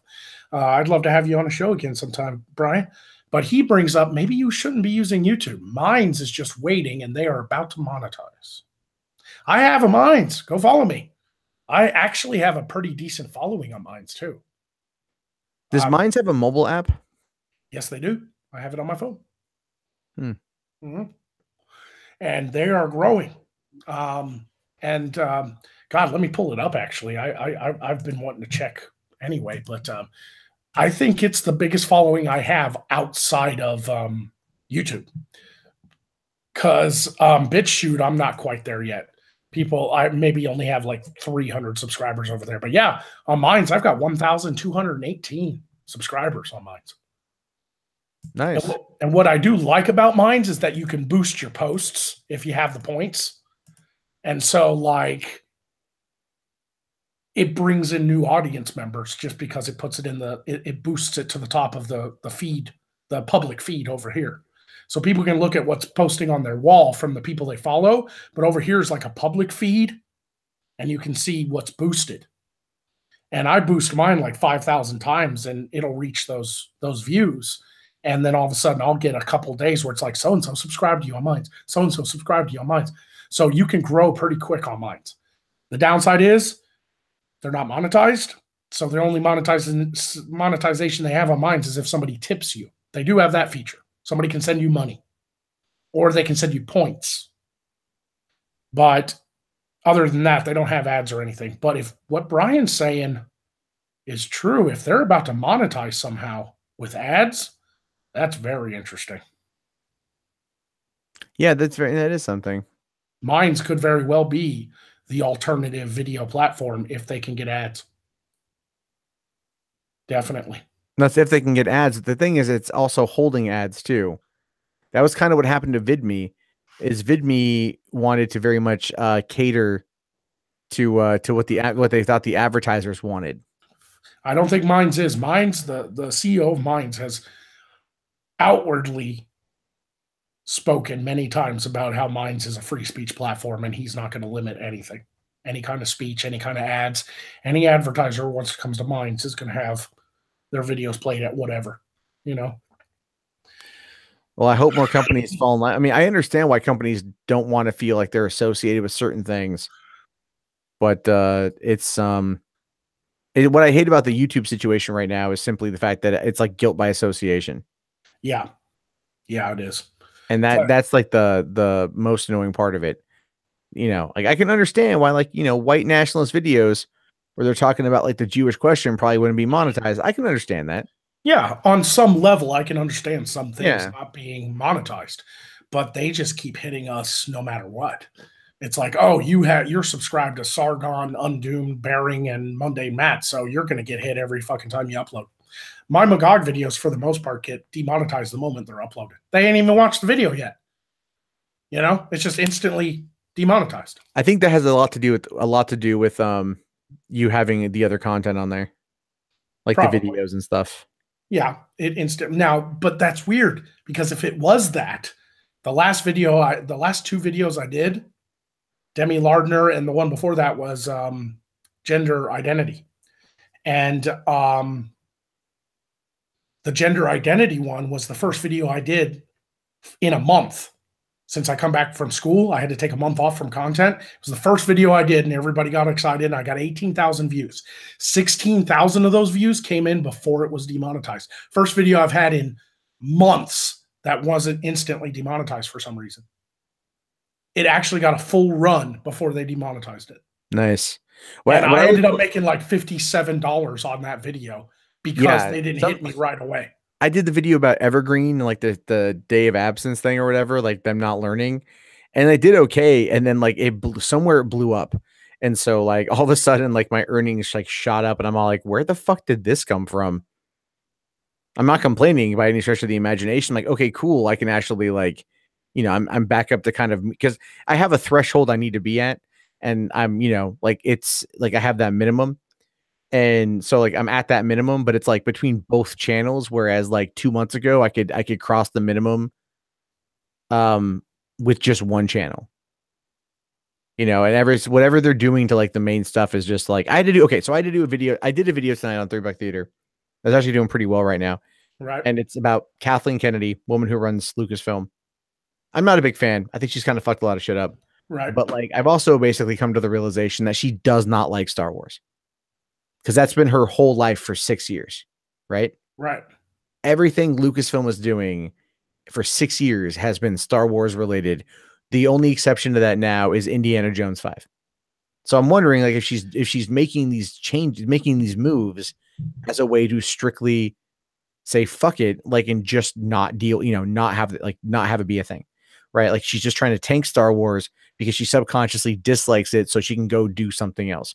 Because if you look at this woman's jacket, if you look at her CV and all the things she's been tangentially involved with, like producer, associate producer, executive producer, whatever, it's your childhood. Right. Right. We're talking all the Indiana Jones. We're talking like all the Spielberg movies, you know, we're looking at like Back to the Future films. We're looking, you know, Goonies. She was an associate producer on Goonies. Right. Like, I'm not saying like she's wholly responsible for your childhood, but I'm saying like she is very much had her fingers in your childhood. Right. Yeah. She fingered you as a child, just in that particular notion. Right. And that's the whole thing. So she's been around for 40 fucking years. Next year will be 40 fucking years that she's been in the game. So this woman, to go from being a writer's assistant on the set of 1941, the Spielberg comedy from 1979, I remember it. Yeah. and being uh, noticed by Spielberg, who liked her ideas for production, brought her on as an assistant to him in Raiders of the Lost Ark. So the next year when they were filming that, and then ever since then, she's been part of the team. So then in 2012, she gets brought on to be co-chairman of Lucasfilm to help facilitate the deal with Disney. Lucas chooses her as his successor. Spielberg and Lucas basically talked the Disney guys into making her his successor. And then Disney just goes, all we want out of you is Star Wars for the foreseeable future. And that's it. That's where her entire life is right now. Right. And it's like, I don't think she likes it, because everything else she's worked on, it's been this wide variety of stuff. And she's now no longer working with Spielberg, Right. no longer producing films with her husband. So she's stuck running this company. And, she's playing these identity politics cards, probably because she's trying to make it be more in line with something she likes, because she's stuck with it. Right. She can quit, but why would she quit? She's literally I would go as far as to say she's like the most powerful woman in Hollywood. Right. So why quit? You're stuck, but you're stuck, but you've got the power. So now you got this whole Me Too movement thing going on, and she's used that as a way to try to carve out some power in another thing. And she's on the board for the Motion Picture Academy. She's basically like top. But I don't think she likes it. I think she's got what she wanted. She cracked that glass ceiling, and now she's stuck. Yeah. And that's like, sounds like a fucking personal problem, and she's taking it out on the fans. I think so. Yeah. I think that it's very, I think that's a lot of it, but I did a video about that tonight, and I kind of used a little bit of a hyperbolic headline, because that's what I've learned. You have to have the clickbait, right? You ever noticed that? Got to have the clickbait. Yeah, for sure. Because one of the common criticisms about me, seriously, this is seriously what I hear. People will say, like, Matt is just really descriptive in his video titles.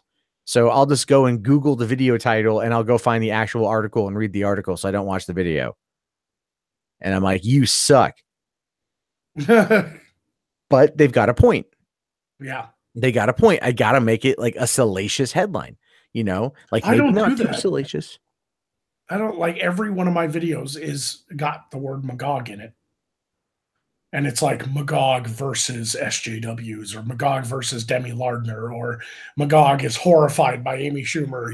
Like, it's where I put the salacious clickbaity thing is actually in the thumbnail. Like, the name of the episode will be like Magog versus BuzzFeed, but then up there in the thumbnail to say BuzzFeed said what? Or like something clickbaity, And I find that works a lot better, because people pay attention to that thumbnail a lot more than the title. Yeah, the title. Well, here, I'll show you. I'll present this here in a second. I'll show you the thumbnail from the video tonight. Like, I just wanted to be. You can argue that I really went there, and I probably. So if you look here, this is the thumbnail I used for tonight. And I mean, you can clearly make out Lando Calrissian in the background, and Chewbacca. So it's a Star Wars thing. And then it's just like, it's a black and white PNG image that I found, and it's an eye-catching thumbnail. Right. And I chose not to put any text on it, just because I wanted to like have that be the main focus. Because that's one of the things with thumbnail design is, like, you can put text, but you don't want to put a lot. Right. And I figured I would just go for like the emote, like the flame, as that's like the focal point right in the center. And so it's working. The video is already over 7,000 views. I posted it at like 7 o'clock tonight. Nice. So, and it's over 10 minutes. 6,800 views so far. Not bad. On $3 Theater, which surprisingly now is now making more money than the main channel. Right. Right. But that's fine too because you really enjoy talking movies.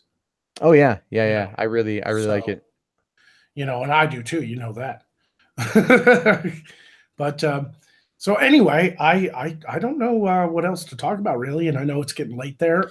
Yeah, You want to bounce out, and I'll just spend a little time with my fans before I end it. yeah, yeah. No, that's all good, man. It's all good. Yeah, I appreciate you talking with me tonight. And sorry that you were tired and we couldn't get into anything too deep, but it was fun still talking to you, like always. And Yeah, I'll no, it's always the what's it called? It's a holiday weekend, so it's like family, daughter, got her down right, finally. I'm like, I should just go to bed, but like, I'll just jump on here and hang out for a while, and yeah, like 2.5 hours later. But yeah, I should go pass out because I gotta get up early and look after her. So, all right, yeah. man, I'll talk to you later, and definitely see you in a couple weeks. Yeah, and like I said, if you want to hit me up tomorrow and come onto your channel, I'm not busy, man. I don't have a family like you do, so Well, if all we would do is I would just end up like having you come into the Discord, and we'll go in like the streaming, and then I bring it up on OBS, and then just has your avatar and my avatar. yeah, that's And fine. then I would just send you the article, and then we would just go through the article together. You'd be like, because with the thing with Nick was Nick kept going off script, right? Right. Like he was all like at one point he goes, press 1 if you can read the article. Like press 1 in the chat. I'm all like, yeah, but this is a video we're recording for the main channel. And he's like, oh. And I'm all like, yeah, I'm gonna delete that part out. And Yeah, so no, if you invite me in like 10 minutes before and just explain what you need me to do, I'll follow the rules. It's not a big well, deal. the idea, it's a very simple concept. It's like, how I present how I make my videos. Yeah, sure. Same thing. It's just Right. like, I'll read off a little bit, and then we comment on it, we banter, Right. make a joke or two, have a little bit of fun, right? And then next segment, go through it that way. It's more like it's just to kind of like get someone else's perspective, get someone else's take, and then it's more like a fun back and forth and shit. Yeah, that's definitely fun than just reading the articles all on your own, which can Yeah, be fun sometimes, but it does kind of get old when you're an audience member and you're wanting in a reaction because sometimes like that kind of discourse between two people, some jokes just kind of can come out of nowhere naturally, you know, exactly. and that's hard to do on your own, you know. Sometimes I've been able to pull it off before. I have been able to pull it off before where I made a comment and I surprised myself in the comment, and then I break down laughing. There was a video I did. This is like 4 years ago. This woman had been arrested at UC Santa Barbara for making a false rape claim, right? Right. And what it was is she had hired a guy on Craigslist to basically meet her in like the trail behind the school, um, beat her up, rape her, and that's it. That was what he did. That's what they agreed to do. Then she said that she had been raped, and as a result of that, they found this guy and they brought him in there. And so I'm kind of describing the situation, and I'm all like, just imagine you're that guy, and you're trying to explain yourself to the officers, and you just go, no, no, no, no, no. But she was literally asking for it, and I say it, and it just the way that I said it or whatever, the way that I catch it, right as I say it, it just hits me. And then because I wasn't thinking about the joke, I was just talking, Right. and then I just start laughing. I'm just like, she was asking for, like it's this horrible, horrible story. But just that one moment of pure unadulterated laughter, because of that comment had me just like, I'll pull it out occasionally and like link it to people. Like it's old, it's raw, it's good old iPhone 3GS mundane Matt. Or no, Right. that would have been iPhone 5. It was like iPhone 5 mundane Matt, where I had a better phone, but I was still sitting in my car at 2 in the morning talking into it. You're right. So that's a little production history for all your fans out there. That's how I used to make videos. Just sat in my car Yeah, that's fine, because the man. acoustics were okay. Right. No, I mean, sometimes that does happen. You're talking on your own and you'll make yourself laugh. I do it all the time, but it is still oftentimes better if you have somebody to bounce off of.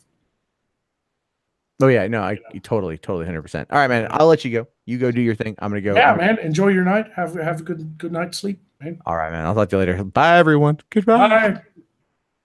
All right, that was Monday Matt, everybody. Thanks, Matt, for coming in. And I guess I'll just spend a little time before I get off of here myself, just answering some questions in the chat or anything you guys want to say to me. I've tried to keep an eye on the chat as much as I can during the talk, but I don't want to be rude to my guest and just constantly be in the chat and changing the subject every 5 seconds. So I'm trying to balance it out. I'm trying to find a good balance. So I still have 67 viewers, and if there's anything you guys want to know, it's, let's see. Dylan Sampson says, Magog and Morskar LARPer community, if it's a big enough space, they pay like $25, $50 each person. All you need is the land, and those buggers swarm. I've looked into that, letting the village become like a LARPing thing when I'm not filming to make some extra money. But once again, all of that stuff will have to be decided on after it's built. There's no reason to speculate on it at the moment. Looks like you got Antoine in the chat. What's up, Antoine? And Rum Mug the Orc. What's going on, buddy? I need to get you on a stream sometime too, Rum Mug. I keep forgetting to DM you. Need to do our collab. Yeah, man. I hope you're settling in wherever you moved, or I don't know what happened with your house or whatever, but just let me know, man. I'm open now that I'm out of school. It's a lot easier for me. I just it'll be on your time now, because I'll make time eventually. If you hit me up and tell me, hey, this Thursday, let's work together, I'll make the time. Jaster Mariel says, hey, Magog, with you being a natural blonde, if I place a scratch and sniff at the bottom of a pool, will that drown you? No. Because I'm smarter than most people. Doesn't matter that I'm a blonde. Dork Oracle says, I have no question, just a super chat. Thank you so much, sweetie. Appreciate it. Yeah, I am settled. Hoping to hear from a job tomorrow today, says Antoine from Help for the Guildless. Good for you, man. I'm glad things are working out. Baelish Bard says, I wouldn't miss that collab for nothing. It'll probably be a good one. And Bjorn the Viking says, can we just skip the conquering already? This filler shit just drags the season out. I don't know what that's in reference to. I understand some conquerors want a bit of foreplay before marching the armies in, but this is ridiculous, Magog. It was always just a shtick. Come on. Rum Mug the Orc. Hell yeah. Free Press is in the chat. Will you be making medieval pavement in the new space? No.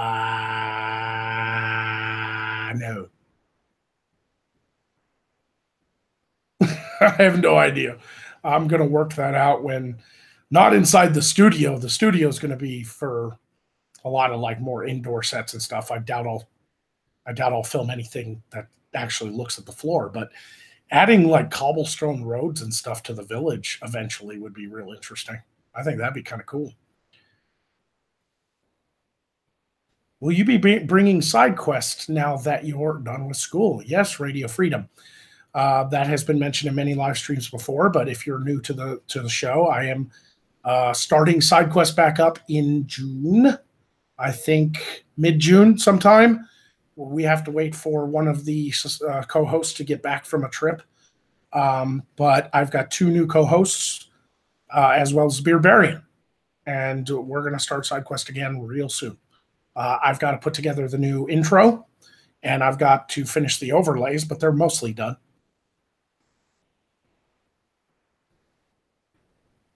Something akin to the Winterfell Courtyard, a magic shop interior, I think would be good, similar to Black Books. Yeah, I'd love to do something that detailed, but we'll see. We'll see. Any hints on the new co-hosts? They're both female. That's all I'm willing to say. I want to leave it a surprise. Magog movie reviews. I'd love to see you watch a fantasy movie and screaming, that's not how magic works. LOL. Wish I could, man. But movie reviews get flagged instantly, copyright, all kinds of shit. You can't even show fucking scenes from a trailer from a movie without getting fucking flagged. They're practically impossible to fucking do unless I do them on another network, maybe over a BitChute or Minds, or if I start my own website to build up the premium content, the show. Because the sitcom, when I finally am able to do it, is not going to be YouTube viable. So I'm going to build a custom website for everybody to go to watch the premium content, because it's probably going to have gore and nudity and violence in it. I'm basically going to be parodying Game of Thrones with Magog's world. Like the hardcore shit. It's going to be funny as fuck. You know?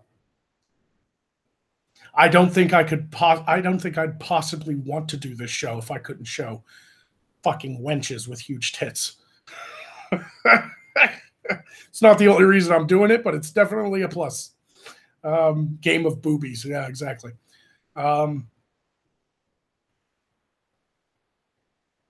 Game of boners. Nice. But anyway, yeah, I'm excited about the possibility of doing this show, but I don't think we're going to get there this year. I mean, the amount of money I need to raise and the amount of work it's going to take. Things may change once the studio's built and I've moved out there, but right now we're still waiting on some of the thunderstorms and stuff to die down. The guy who's going to clear the land and do a perk test for the septic and the well can't go out there and work right now because of the scattered thunderstorms and the extreme heat. Chopping down trees in this kind of heat and rain and stuff is not a good fucking idea. So next couple of weeks, hopefully he'll be out there clearing in the next couple of weeks, and then we'll have a nice open area and be able to look at where we're going to put the building and everything, and then we're going to get the loan lined up and the architect and the builder out there. But so it's going to take some time. I probably won't be in the new studio until like October, September, October, maybe November. I have no idea. It depends on how fast it takes builders to actually build it. A building like what we're building and how small it actually is compared to a regular house and how it's designed, where it doesn't have any real interior walls or anything like that. It's basically just a big open studio with an apartment area in it. Probably would only take like a month to build, to be honest with you. So it just really depends on how fast we can make things work. There are some family issues right now too that's kind of distracting my mother and father from getting things. It's not the top of their list at the moment because my uncle's in the hospital, and I'm really hoping he recovers. His lung collapsed. My father's oldest brother, so my dad might have to take some time and go to West Virginia and visit. So we'll see. But Dylan Sampson says, did you have any inspiration for Magog, even as far as the name, or is it really that original? Yeah, I really just kind of came up with it over a weekend. Once I settled on the idea of doing something medieval, I borrowed Morskar as a kingdom name from a book I was writing like 5 years ago that I never published, and made up Magog right there on the spot because it fit with the M, so I could have that Hollywood M's, Magog, Morskar. It rhymes, It's got a cadence to it. Helps people remember it. I didn't want him to be Magog of Sarthos. And that's another one of the kingdoms in the world of Magog, in Voth. I didn't want him to be Magog of Volgoth. I wanted him to be Magog of Morskar, so you get those Hollywood M's. And I wanted a name that was could be funny, but also could be like seriously like a kind of a badass name too. So it falls right in that center area where it's like he can be goofy, because Magog is kind of a goofy name, but it's also it can be a badass name too,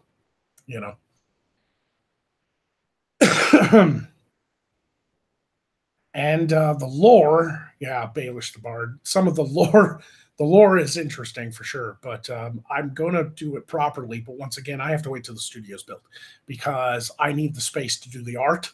All I have is this tiny little dinner table thing from Walmart. It's not big. I need a light table and I need a proper workspace to do the proper art. because I have to also take the pictures of the art, make them digital, and turn them into animations for the videos. So,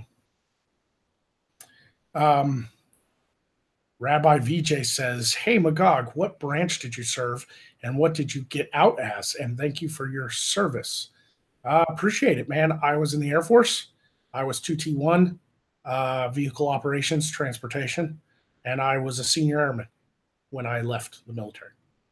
I was injured in Iraq doing convoys, driving trucks all over Iraq, and got out after my service related injury, and now I'm a disabled vet technically, 30% disabled. So I can still work, but I have a bum neck and a I have a bum neck and a bad lower back because of it. So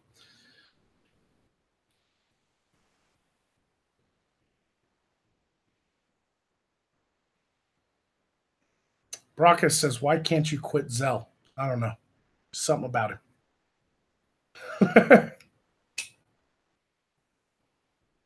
Dylan Sampson says, "Good night, guys. It's late in Canada. Got a DM D&D tomorrow. Thank you for your service. Appreciate it. Thank you. It is Memorial Day, or at least it was. It's 2:30 in the morning now, so it's not Memorial Day anymore.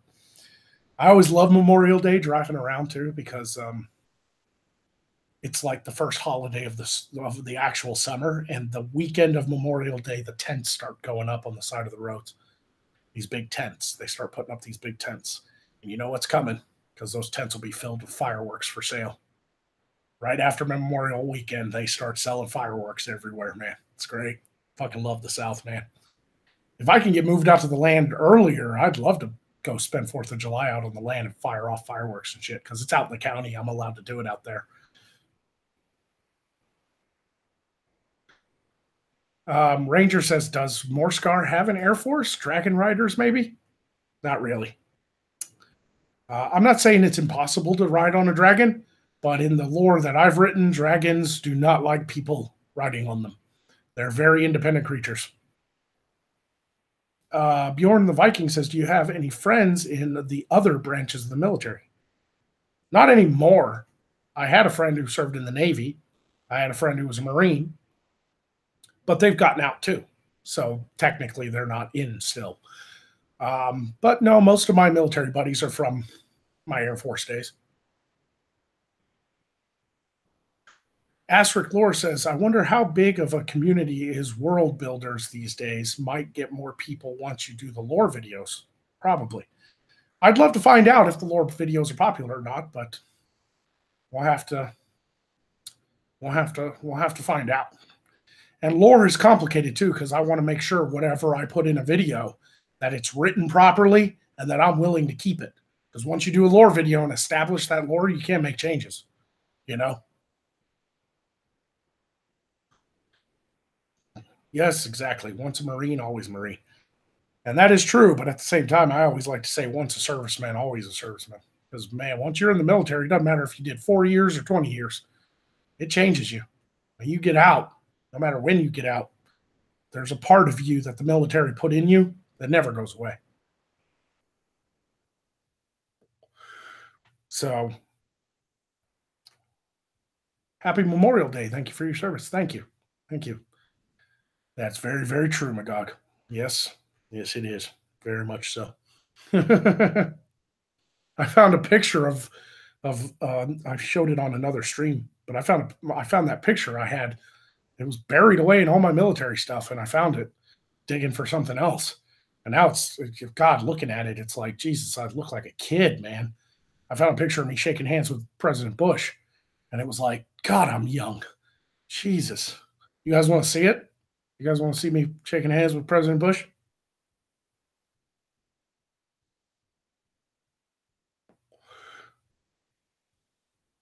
Thanks, Free Press. Yeah, the GoFundMe link is also in the description of the video if you feel like helping to try to build Nightshade Village, which is where Magog's going to end up getting stuck and have to deal with all the zany and crazy characters of his world.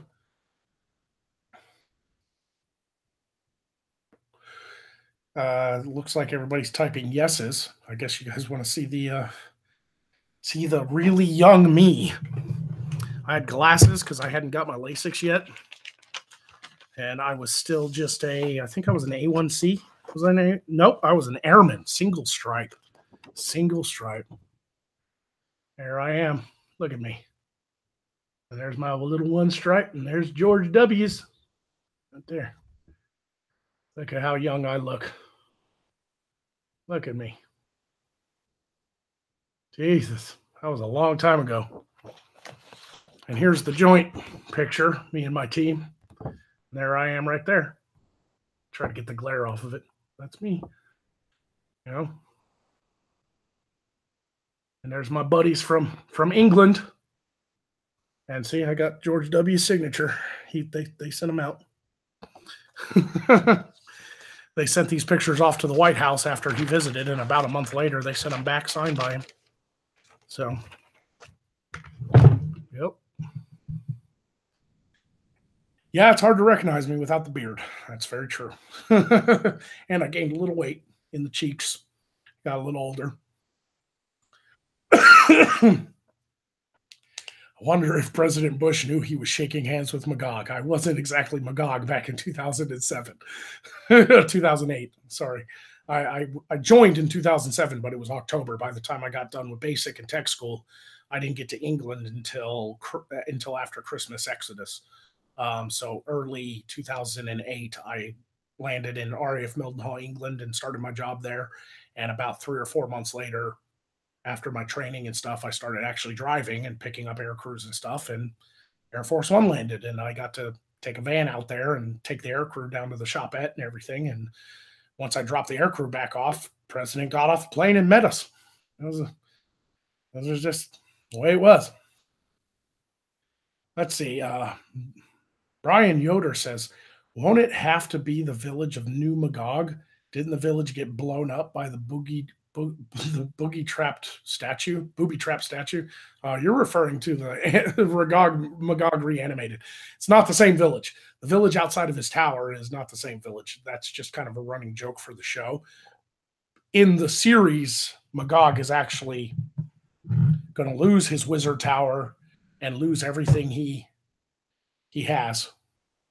And he's going to be sent out into the world, and he's going to travel a little bit. And then he's going to eventually end up in a village by happenstance that's further away than the one outside of his tower. And he's going to have to start all over again. And he's going to open up a magic shop and basically sell to travelers and wanderers and adventurers, so I can have all kinds of different characters. Every episode, new people can come in, new adventurers and stuff like that. Plus the people that live there too have to put up with Magog. So it's going to be interesting. Ranger says, which was better, meeting Bush or Jason Bourne? Jason Bourne. No, Matt Damon was a cool dude, man. He was really nice. He didn't even have to come out to the buses and meet the drivers, man. I dropped off the airmen and army guys to be in that film down in Heathrow, London, when they were filming The Green Zone with Matt Damon. And they wanted actual military people in the background when Matt Damon shot a few scenes at the BIOP airport. They turned Heathrow into BIOP, Baghdad International. And I had to stay with my bus, so I couldn't be in the movie because I had to stay with my bus. And sure enough, one of my sergeants asked Matt Damon if he'd come out and meet the drivers because they couldn't be part of the movie. And I got a knock on the door. I was sitting in my bus listening to music, waiting for them to get done filming or whatever. And I got a knock on the door, and I opened it up. I was like, oh, shit, it's Jason Bourne. It was Matt Damon. And I literally said that. I was like, oh, shit, it's Jason Bourne. And he fucking laughed. And he shook my hand through the door and everything. And I was like, oh, big fan of your movies. And he's like, thank you. And he was like, you take care. And then he went on to meet the other drivers. I was like, do you need my vehicle, Jason Bourne? I will gladly give you this Bluebird 40 packs bus if you need it to escape.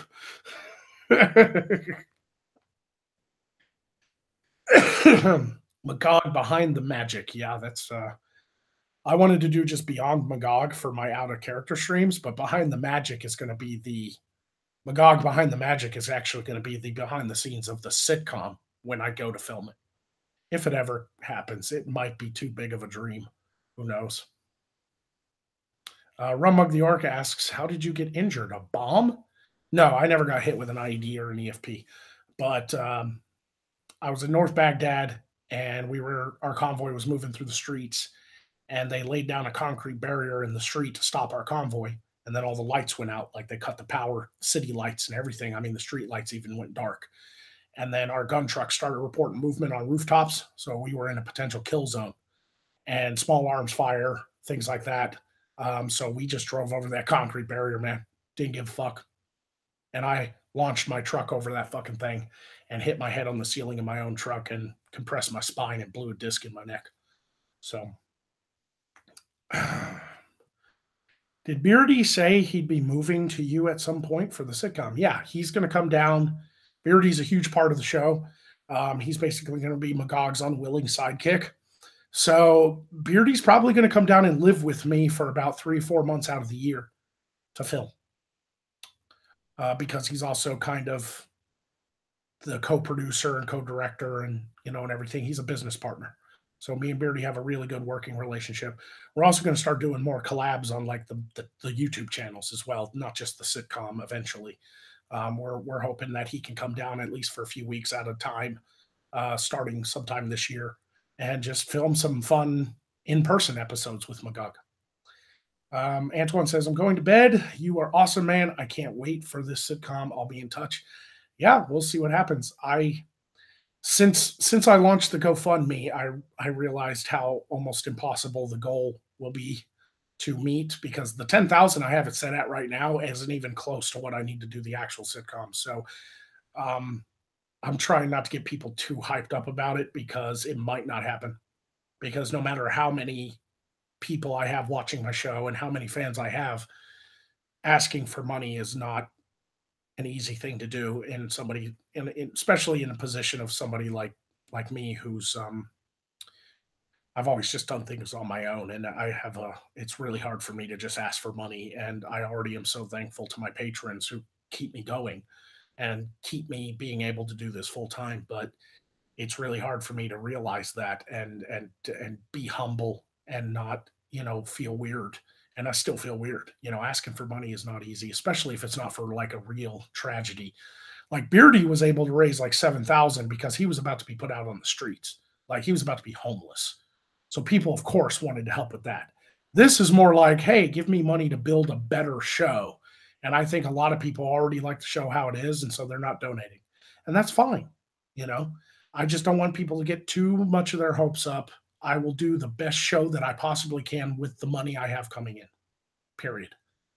When the studio is open, whether I can do the sitcom or lead up to the sitcom with longer, more lore-based shows, I will. Everybody's going to get a better Magog regardless, because once the studio's built, I'm going to build more sets and stuff anyway. But as far as the full sitcom, that 10,000 I'm trying to raise right now doesn't even come close. No way. I'm going to need 30, 40,000 just to build the village. And that's a lot of lumber. That's a lot of like interior decorating to make it look all medieval, building shelves, building all kinds of stuff. Props, costumes for the villagers, costumes, actors, even if they're just background people and all they get out of it is to just be in the show. I still got to find these people and make sure they look legit. This is not going to be some half-ass thing. I want it to look good. Think of it as a small-scale version of Game of Thrones. The amount of money they put into that production to have all those like massive city sets and the huge effects and all the different countries and thousands of background actors and massive armies. Think of it like that, but on a scale about this big. There's going to be an actual village, and it's going to look real, and it's going to look legit, and the people in it are going to look legit, and it's going to be used over and over again.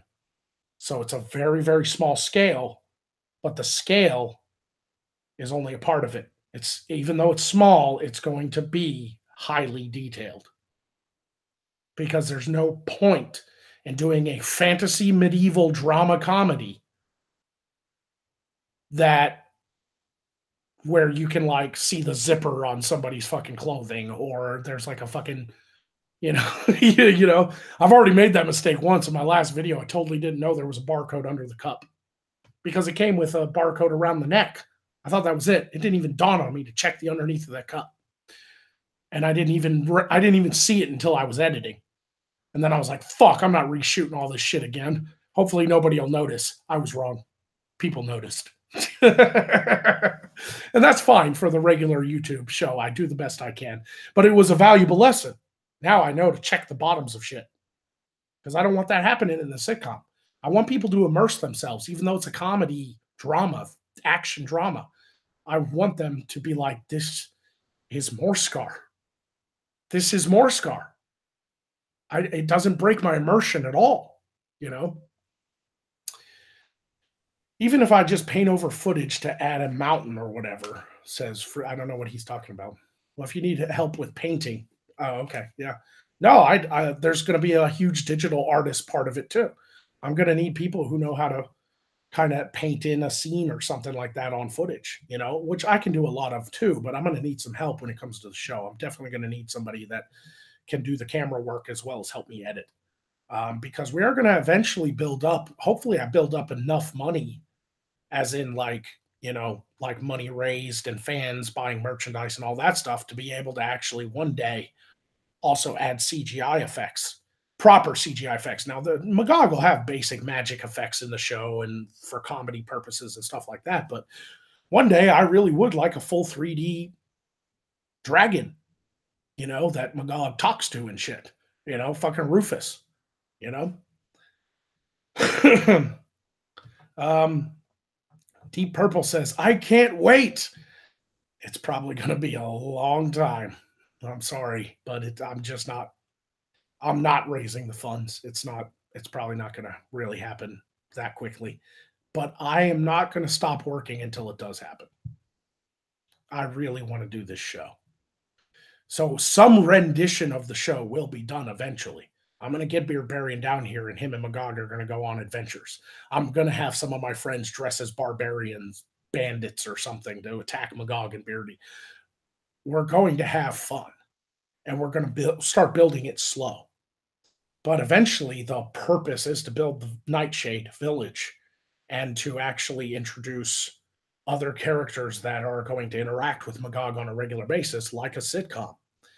But there's also going to be new characters coming in now and again, like adventurers. They could stop by the village and buy stuff. And the idea was to always kind of parody RPGs, where like if you're in Skyrim, you go into Bellathor's goods and you're just like, you sell him a bunch of shit.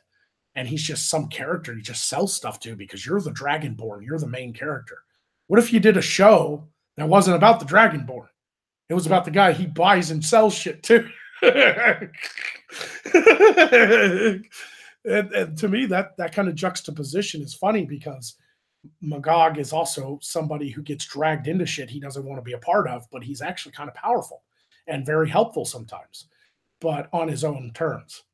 So he gets to kind of go on these zany adventures when he actually just wants to be lazy and sit at home and do nothing. You know, it's going to be interesting. Lord Ferret says, fucking love Magog as a character. Thank you so much. I've worked really hard to kind of really focus him down, you know. It's okay. Every time I'm watching Magog and he mentions conquering a world, my fiance always yells that Magog is his competition. That's funny. I'm around to help with voice acting or various other stuff. Yeah, yeah. When the show finally starts to build, when the studio's done and I move there, and then I look at the financing, I look at the merchandise sales, I look at Patreon and see if I can survive. And outside of surviving, paying all the bills, and I have enough money for at least food and gas and stuff, anything left over is going to go to this show. I'm not joking. This is not something like I'm trying to raise $10,000 in order to pay off some bills and then not give you guys a show. Every spare penny that I could possibly raise is going into the production of this show. And to give you guys an example of this is the GoFundMe. I know a lot of people are like, I don't want to, I don't know if I can give to this because what if the show never happens? Then I just gave you 10 grand that you're going to do nothing with. They don't trust it. Well, here's how you can trust me. I cashed out my mutual fund that I opened when I was 22 years old. And it was $15,000. And every penny of that 15,000 is going into the show eventually. Every penny. I could have used it to pay down my car. I could have used it to buy what was left on the property. But I am putting every red cent into the production of this show. And that is my way of showing you that you guys are not the only ones taking a risk to build this show. That was my retirement fund. I opened it when I was 22 and I put money in it every month, and I never planned on touching it until I was like 65. I cashed it out. Unfortunately, it's in my savings. It's in my checking account right now, or savings account. Checking and savings are different. Yeah, savings account. A secure savings account. And I have to dip into that in order to live because I'm not making enough on ads and merchandise and Patreon right now. So unfortunately, the 15,000 that I have to go into the show, I'm already dipping into just to survive. So in 3 months, that's as far as I'm willing to go dipping into that fund. In 3 months, if I don't have enough on Patreon to pay all my bills, or I haven't raised the money on the GoFundMe, I'm going to have to get a job. And if I get a job, I'm only doing Magog part-time. There's no way. I'm going to have to get a part-time job and then work part-time. And whatever money I make on part-time is going to make up what I need to pay bills. And whatever's left over, I'm going to try to replenish that fund. And eventually one day that 15,000 will go into the production. That's for a new camera. That's for lighting. That's for props, costumes, whatever we need. So I'm not raising $10,000 for no reason. I'm already losing money because I'm putting up 15,000 of my own money to do this show, to do the sitcom, to one day hopefully be like Nightshade is built. So when I move out to the studio, once that's paid, once that's done, because we're doing that with a loan, that 15,000 is probably going to go into actually creating all the sets inside the studio, the big, massive storefront that Magog lives in, like his shop, his magic shop.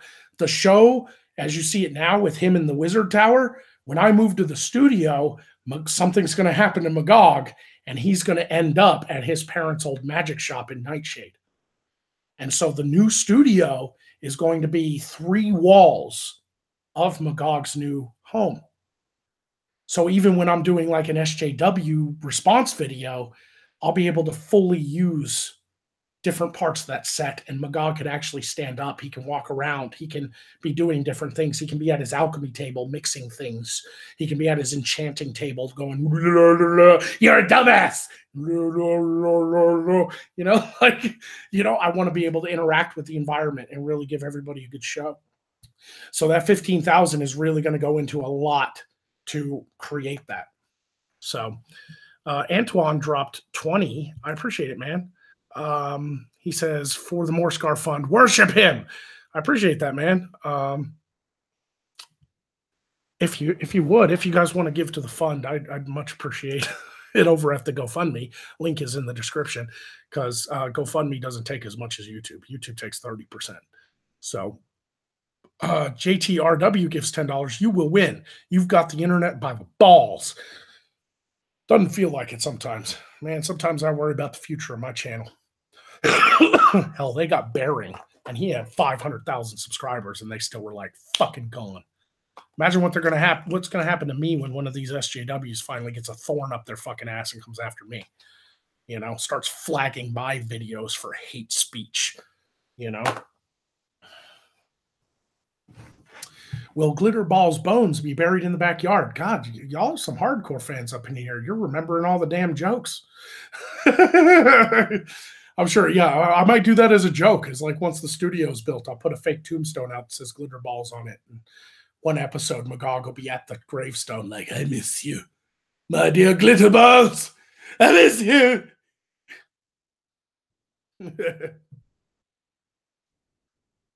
I don't doubt your dedication and drive. I doubt YouTube's ability to not be a piece of shit and shut you down.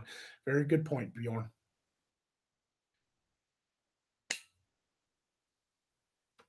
Big scary bald guy says, if you ever need a horse, let me know. I don't know if I can take care of a horse. I have no knowledge of horses whatsoever.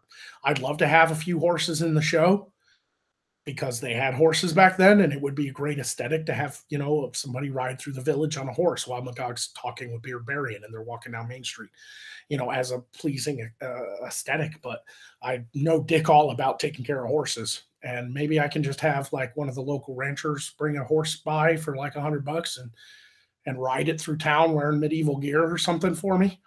But I can't have horses permanently on the property. I don't know how to take care of them. I don't know dick about taking care of horses, and they scare the fuck out of me. They're bigger than me. I don't like it. I don't like animals bigger than me. I always feel like they're going to kick my fucking ass.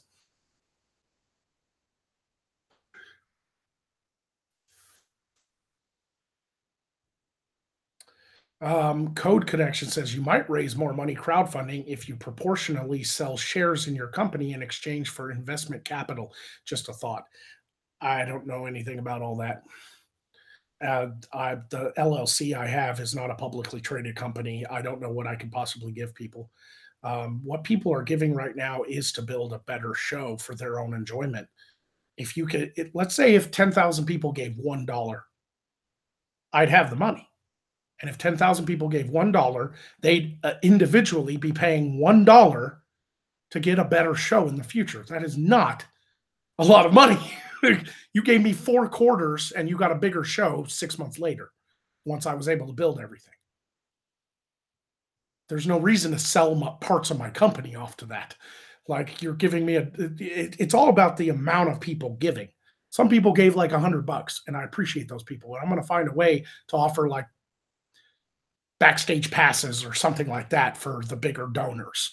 Or, you'll be able to fly out to Arkansas and be a part of the show. You'll be a background guy, or if you're a good actor, you could be a character that interacts with Magog on screen and, and stuff like that. But there's no way I'm making a public company to sell shares. I don't know enough about any of that. I think that's pretty risky for what I'm trying to do. It's just a grassroots sitcom. If we end up making the money, like bigger money, like let's say I have 1 million people watching my show in a year because it spreads all over the internet and people go, oh my God,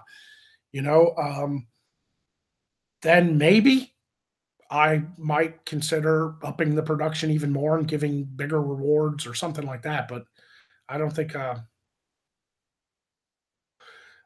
that's a good idea right now, selling off pieces of my company just to get a couple $100 or something, like not worth it. As a night commander, I will do my duty and make duty logs. Good to have a night commander in the chat. Give my regards to Lord Magog. It was awesome having him on Pimp Monk's show. I look forward to his eventual domination of this entire planet. Thanks, Red Eye. Yeah, that was a fun show with Pimp Monk. That was pretty cool. You should have someone create a horse statue that you can sit on at some point and cut to it after credits where you're drunk and sobbing saying glitter balls. That's funny. Hey, Omegon, how's it going, buddy?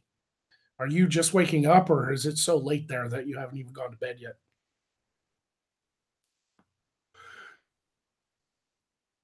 But a very good question, Code Connection. I don't want you to think I was bashing you or anything. I was just trying to explain the best of my ability what the purpose of all this is. Now, if I was asking for 100 grand, you might be onto something. If I could raise that amount of money by selling some portion of my company or something like that, like actual public shares or something, then maybe you'd be onto something. But right now, it's all about just what do people want to see and how much do you want to be a part of it? People give to the Patreons of their favorite YouTubers all the time.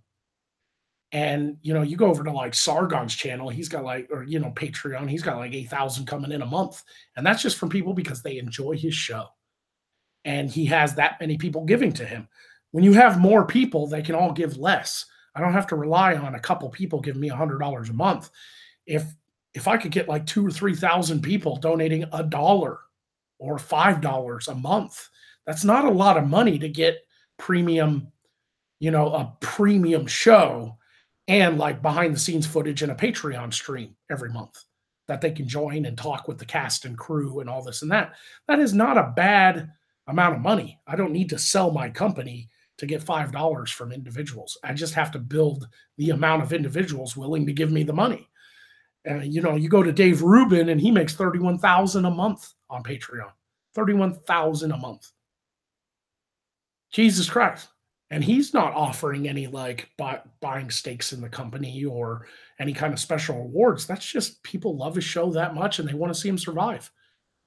How he rewards them in return is giving them a really great show, getting really great guests. He built that nice $1 million studio or whatever it costs because he's in LA, and that's fine. That's how things are done now. I wish I could make that kind of money just off of ads so I didn't have to rely on GoFundMe's and Patreons, but that's just not the world we live in anymore, unfortunately. Will the Sword of Ludicrous Undertaking make a new appearance? Yeah, it's right back there. I'm sure I'll figure out a joke, a reason for Magog to pull it out now and again. Oh my God, I so had an image in my head of Pimp Mug as a king trying to scream at Magog with his voice, says Ani. Pimp Mug could very well be a good guest appearance on the show as well. He has an interesting look about him,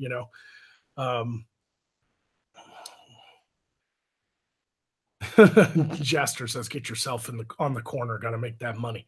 Yeah, tell me about it.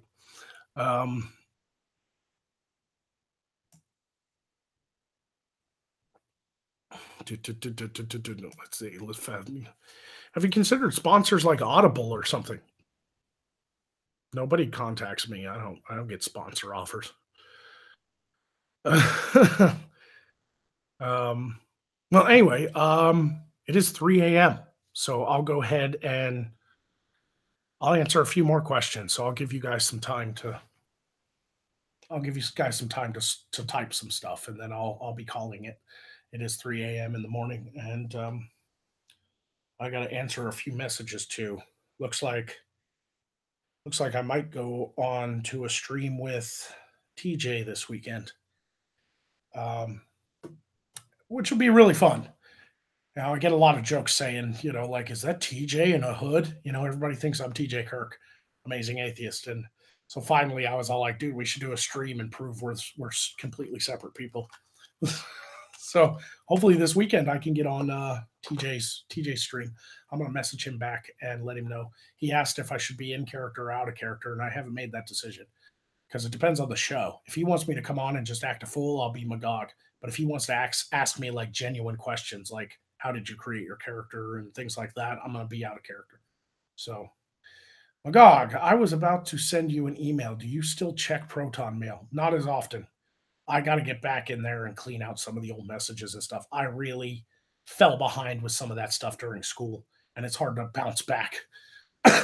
Honestly, right now, the best way to get a hold of me is Twitter. My DMs are open, so even if I don't follow you, I will eventually get back around to I look at it all the time, so I get around to answering most of my Twitters if you just keep hitting me up. And don't get mad if I don't answer you right away or something like that, because it does get pushed down the list. A lot of people message me. I've got a lot of fans out there that reach out, but I do my very best to catch up on old messages and get in contact with people.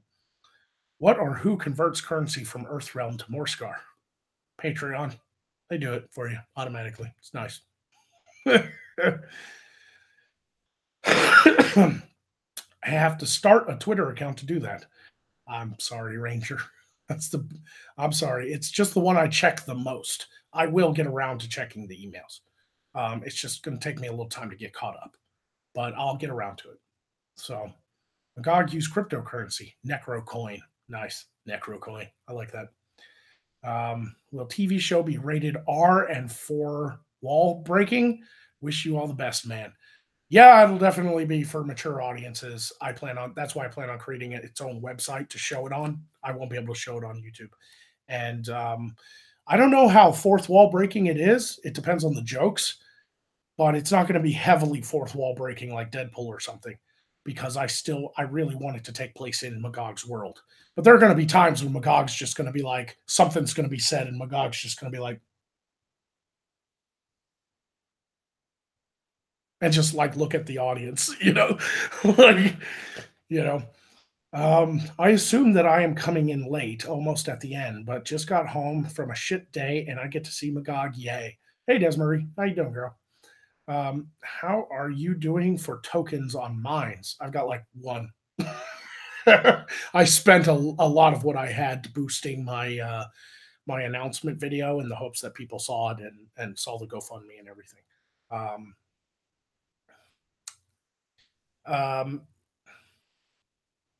I'm going to smoke this last cigarette, and quite literally is my last cigarette. Empty, empty, empty. And then I'm going to end the stream. So you guys, if you have questions or anything you want to say, you have until this burns down. And I'm going to quit smoking. It costs too much money. I want to put more money into this show. Any penny I could possibly spare. Ooh, that went up my nose. Made me kind of sneeze. So I've got a thing coming in that's going to help me quit, hopefully. And but I promised myself I wouldn't quit until after VidCon, because that's probably going to be a party. And even if I quit right now, if I end up at VidCon, I'm going to smoke. So after VidCon, I'm going to quit. So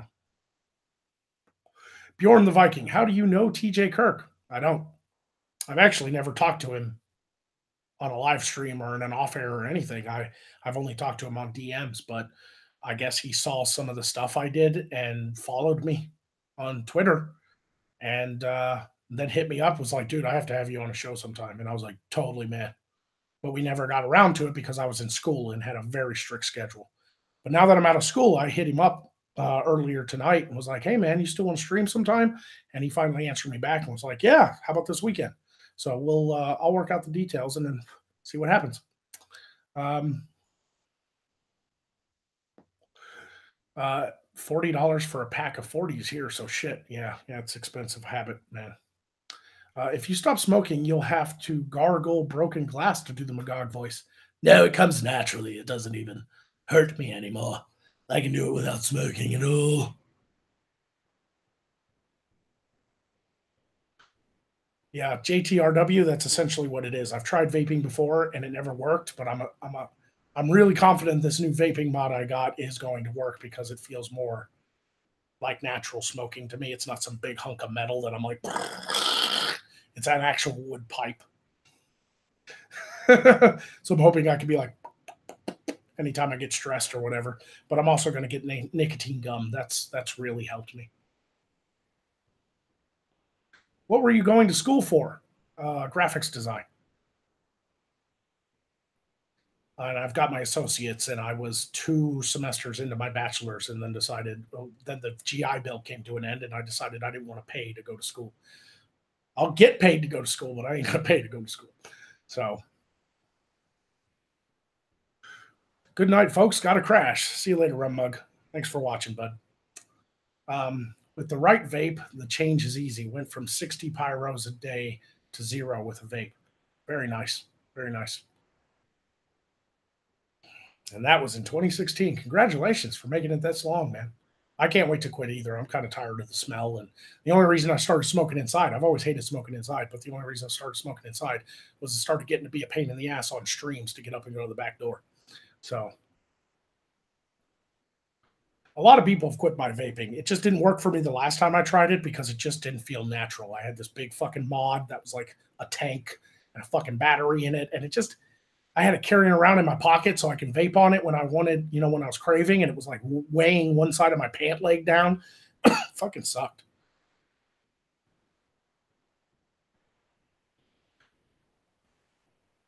I fight myself smoking. Yeah.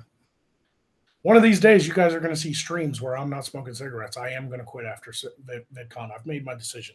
I'm tired of being unhealthy too. I've got to get into shape. I'm back on my diet. I'm going to quit smoking because if I'm going to be Magog on camera, fully on camera, running around the world and stuff, I'm going to need to get back into shape. I'm going to get back to where I was in the military. I've made my decision, and I have motivation to do it. Being Magog, I want to look good on camera. That's a hell of a motivation. Never had that motivation before, but now I'm here.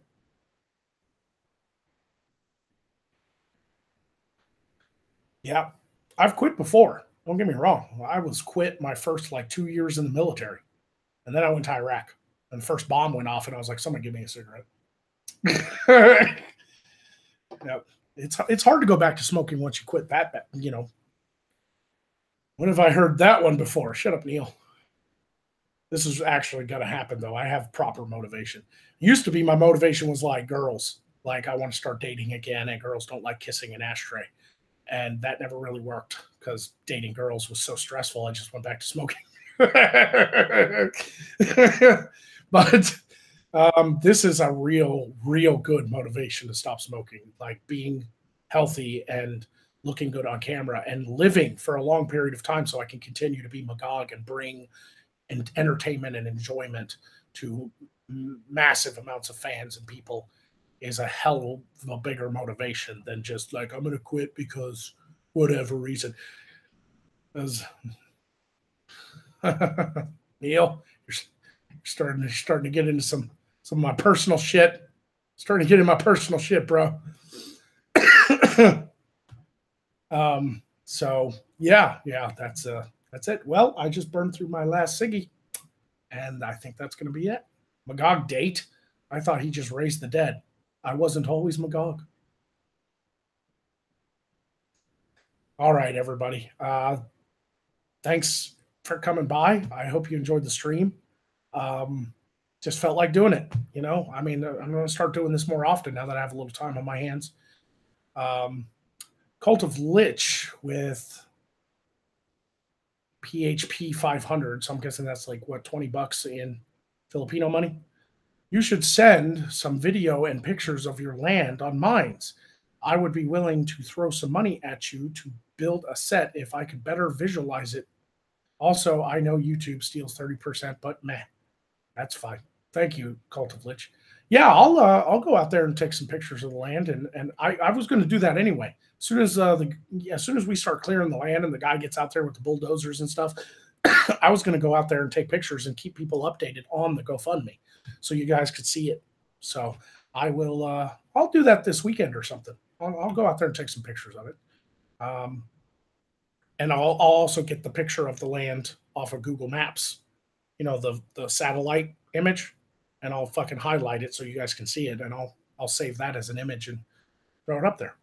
So, anyway, I will get around to checking emails tomorrow. I'm going to do a video because I'm a little late this week because of the holiday, but hopefully I'll get a video done tomorrow or Wednesday, and then I'll spend the rest of the week trying to catch up on social media and stuff like that. So I will go. Thanks for reminding me about that, by the way, Ranger. I definitely need to get over there to the emails.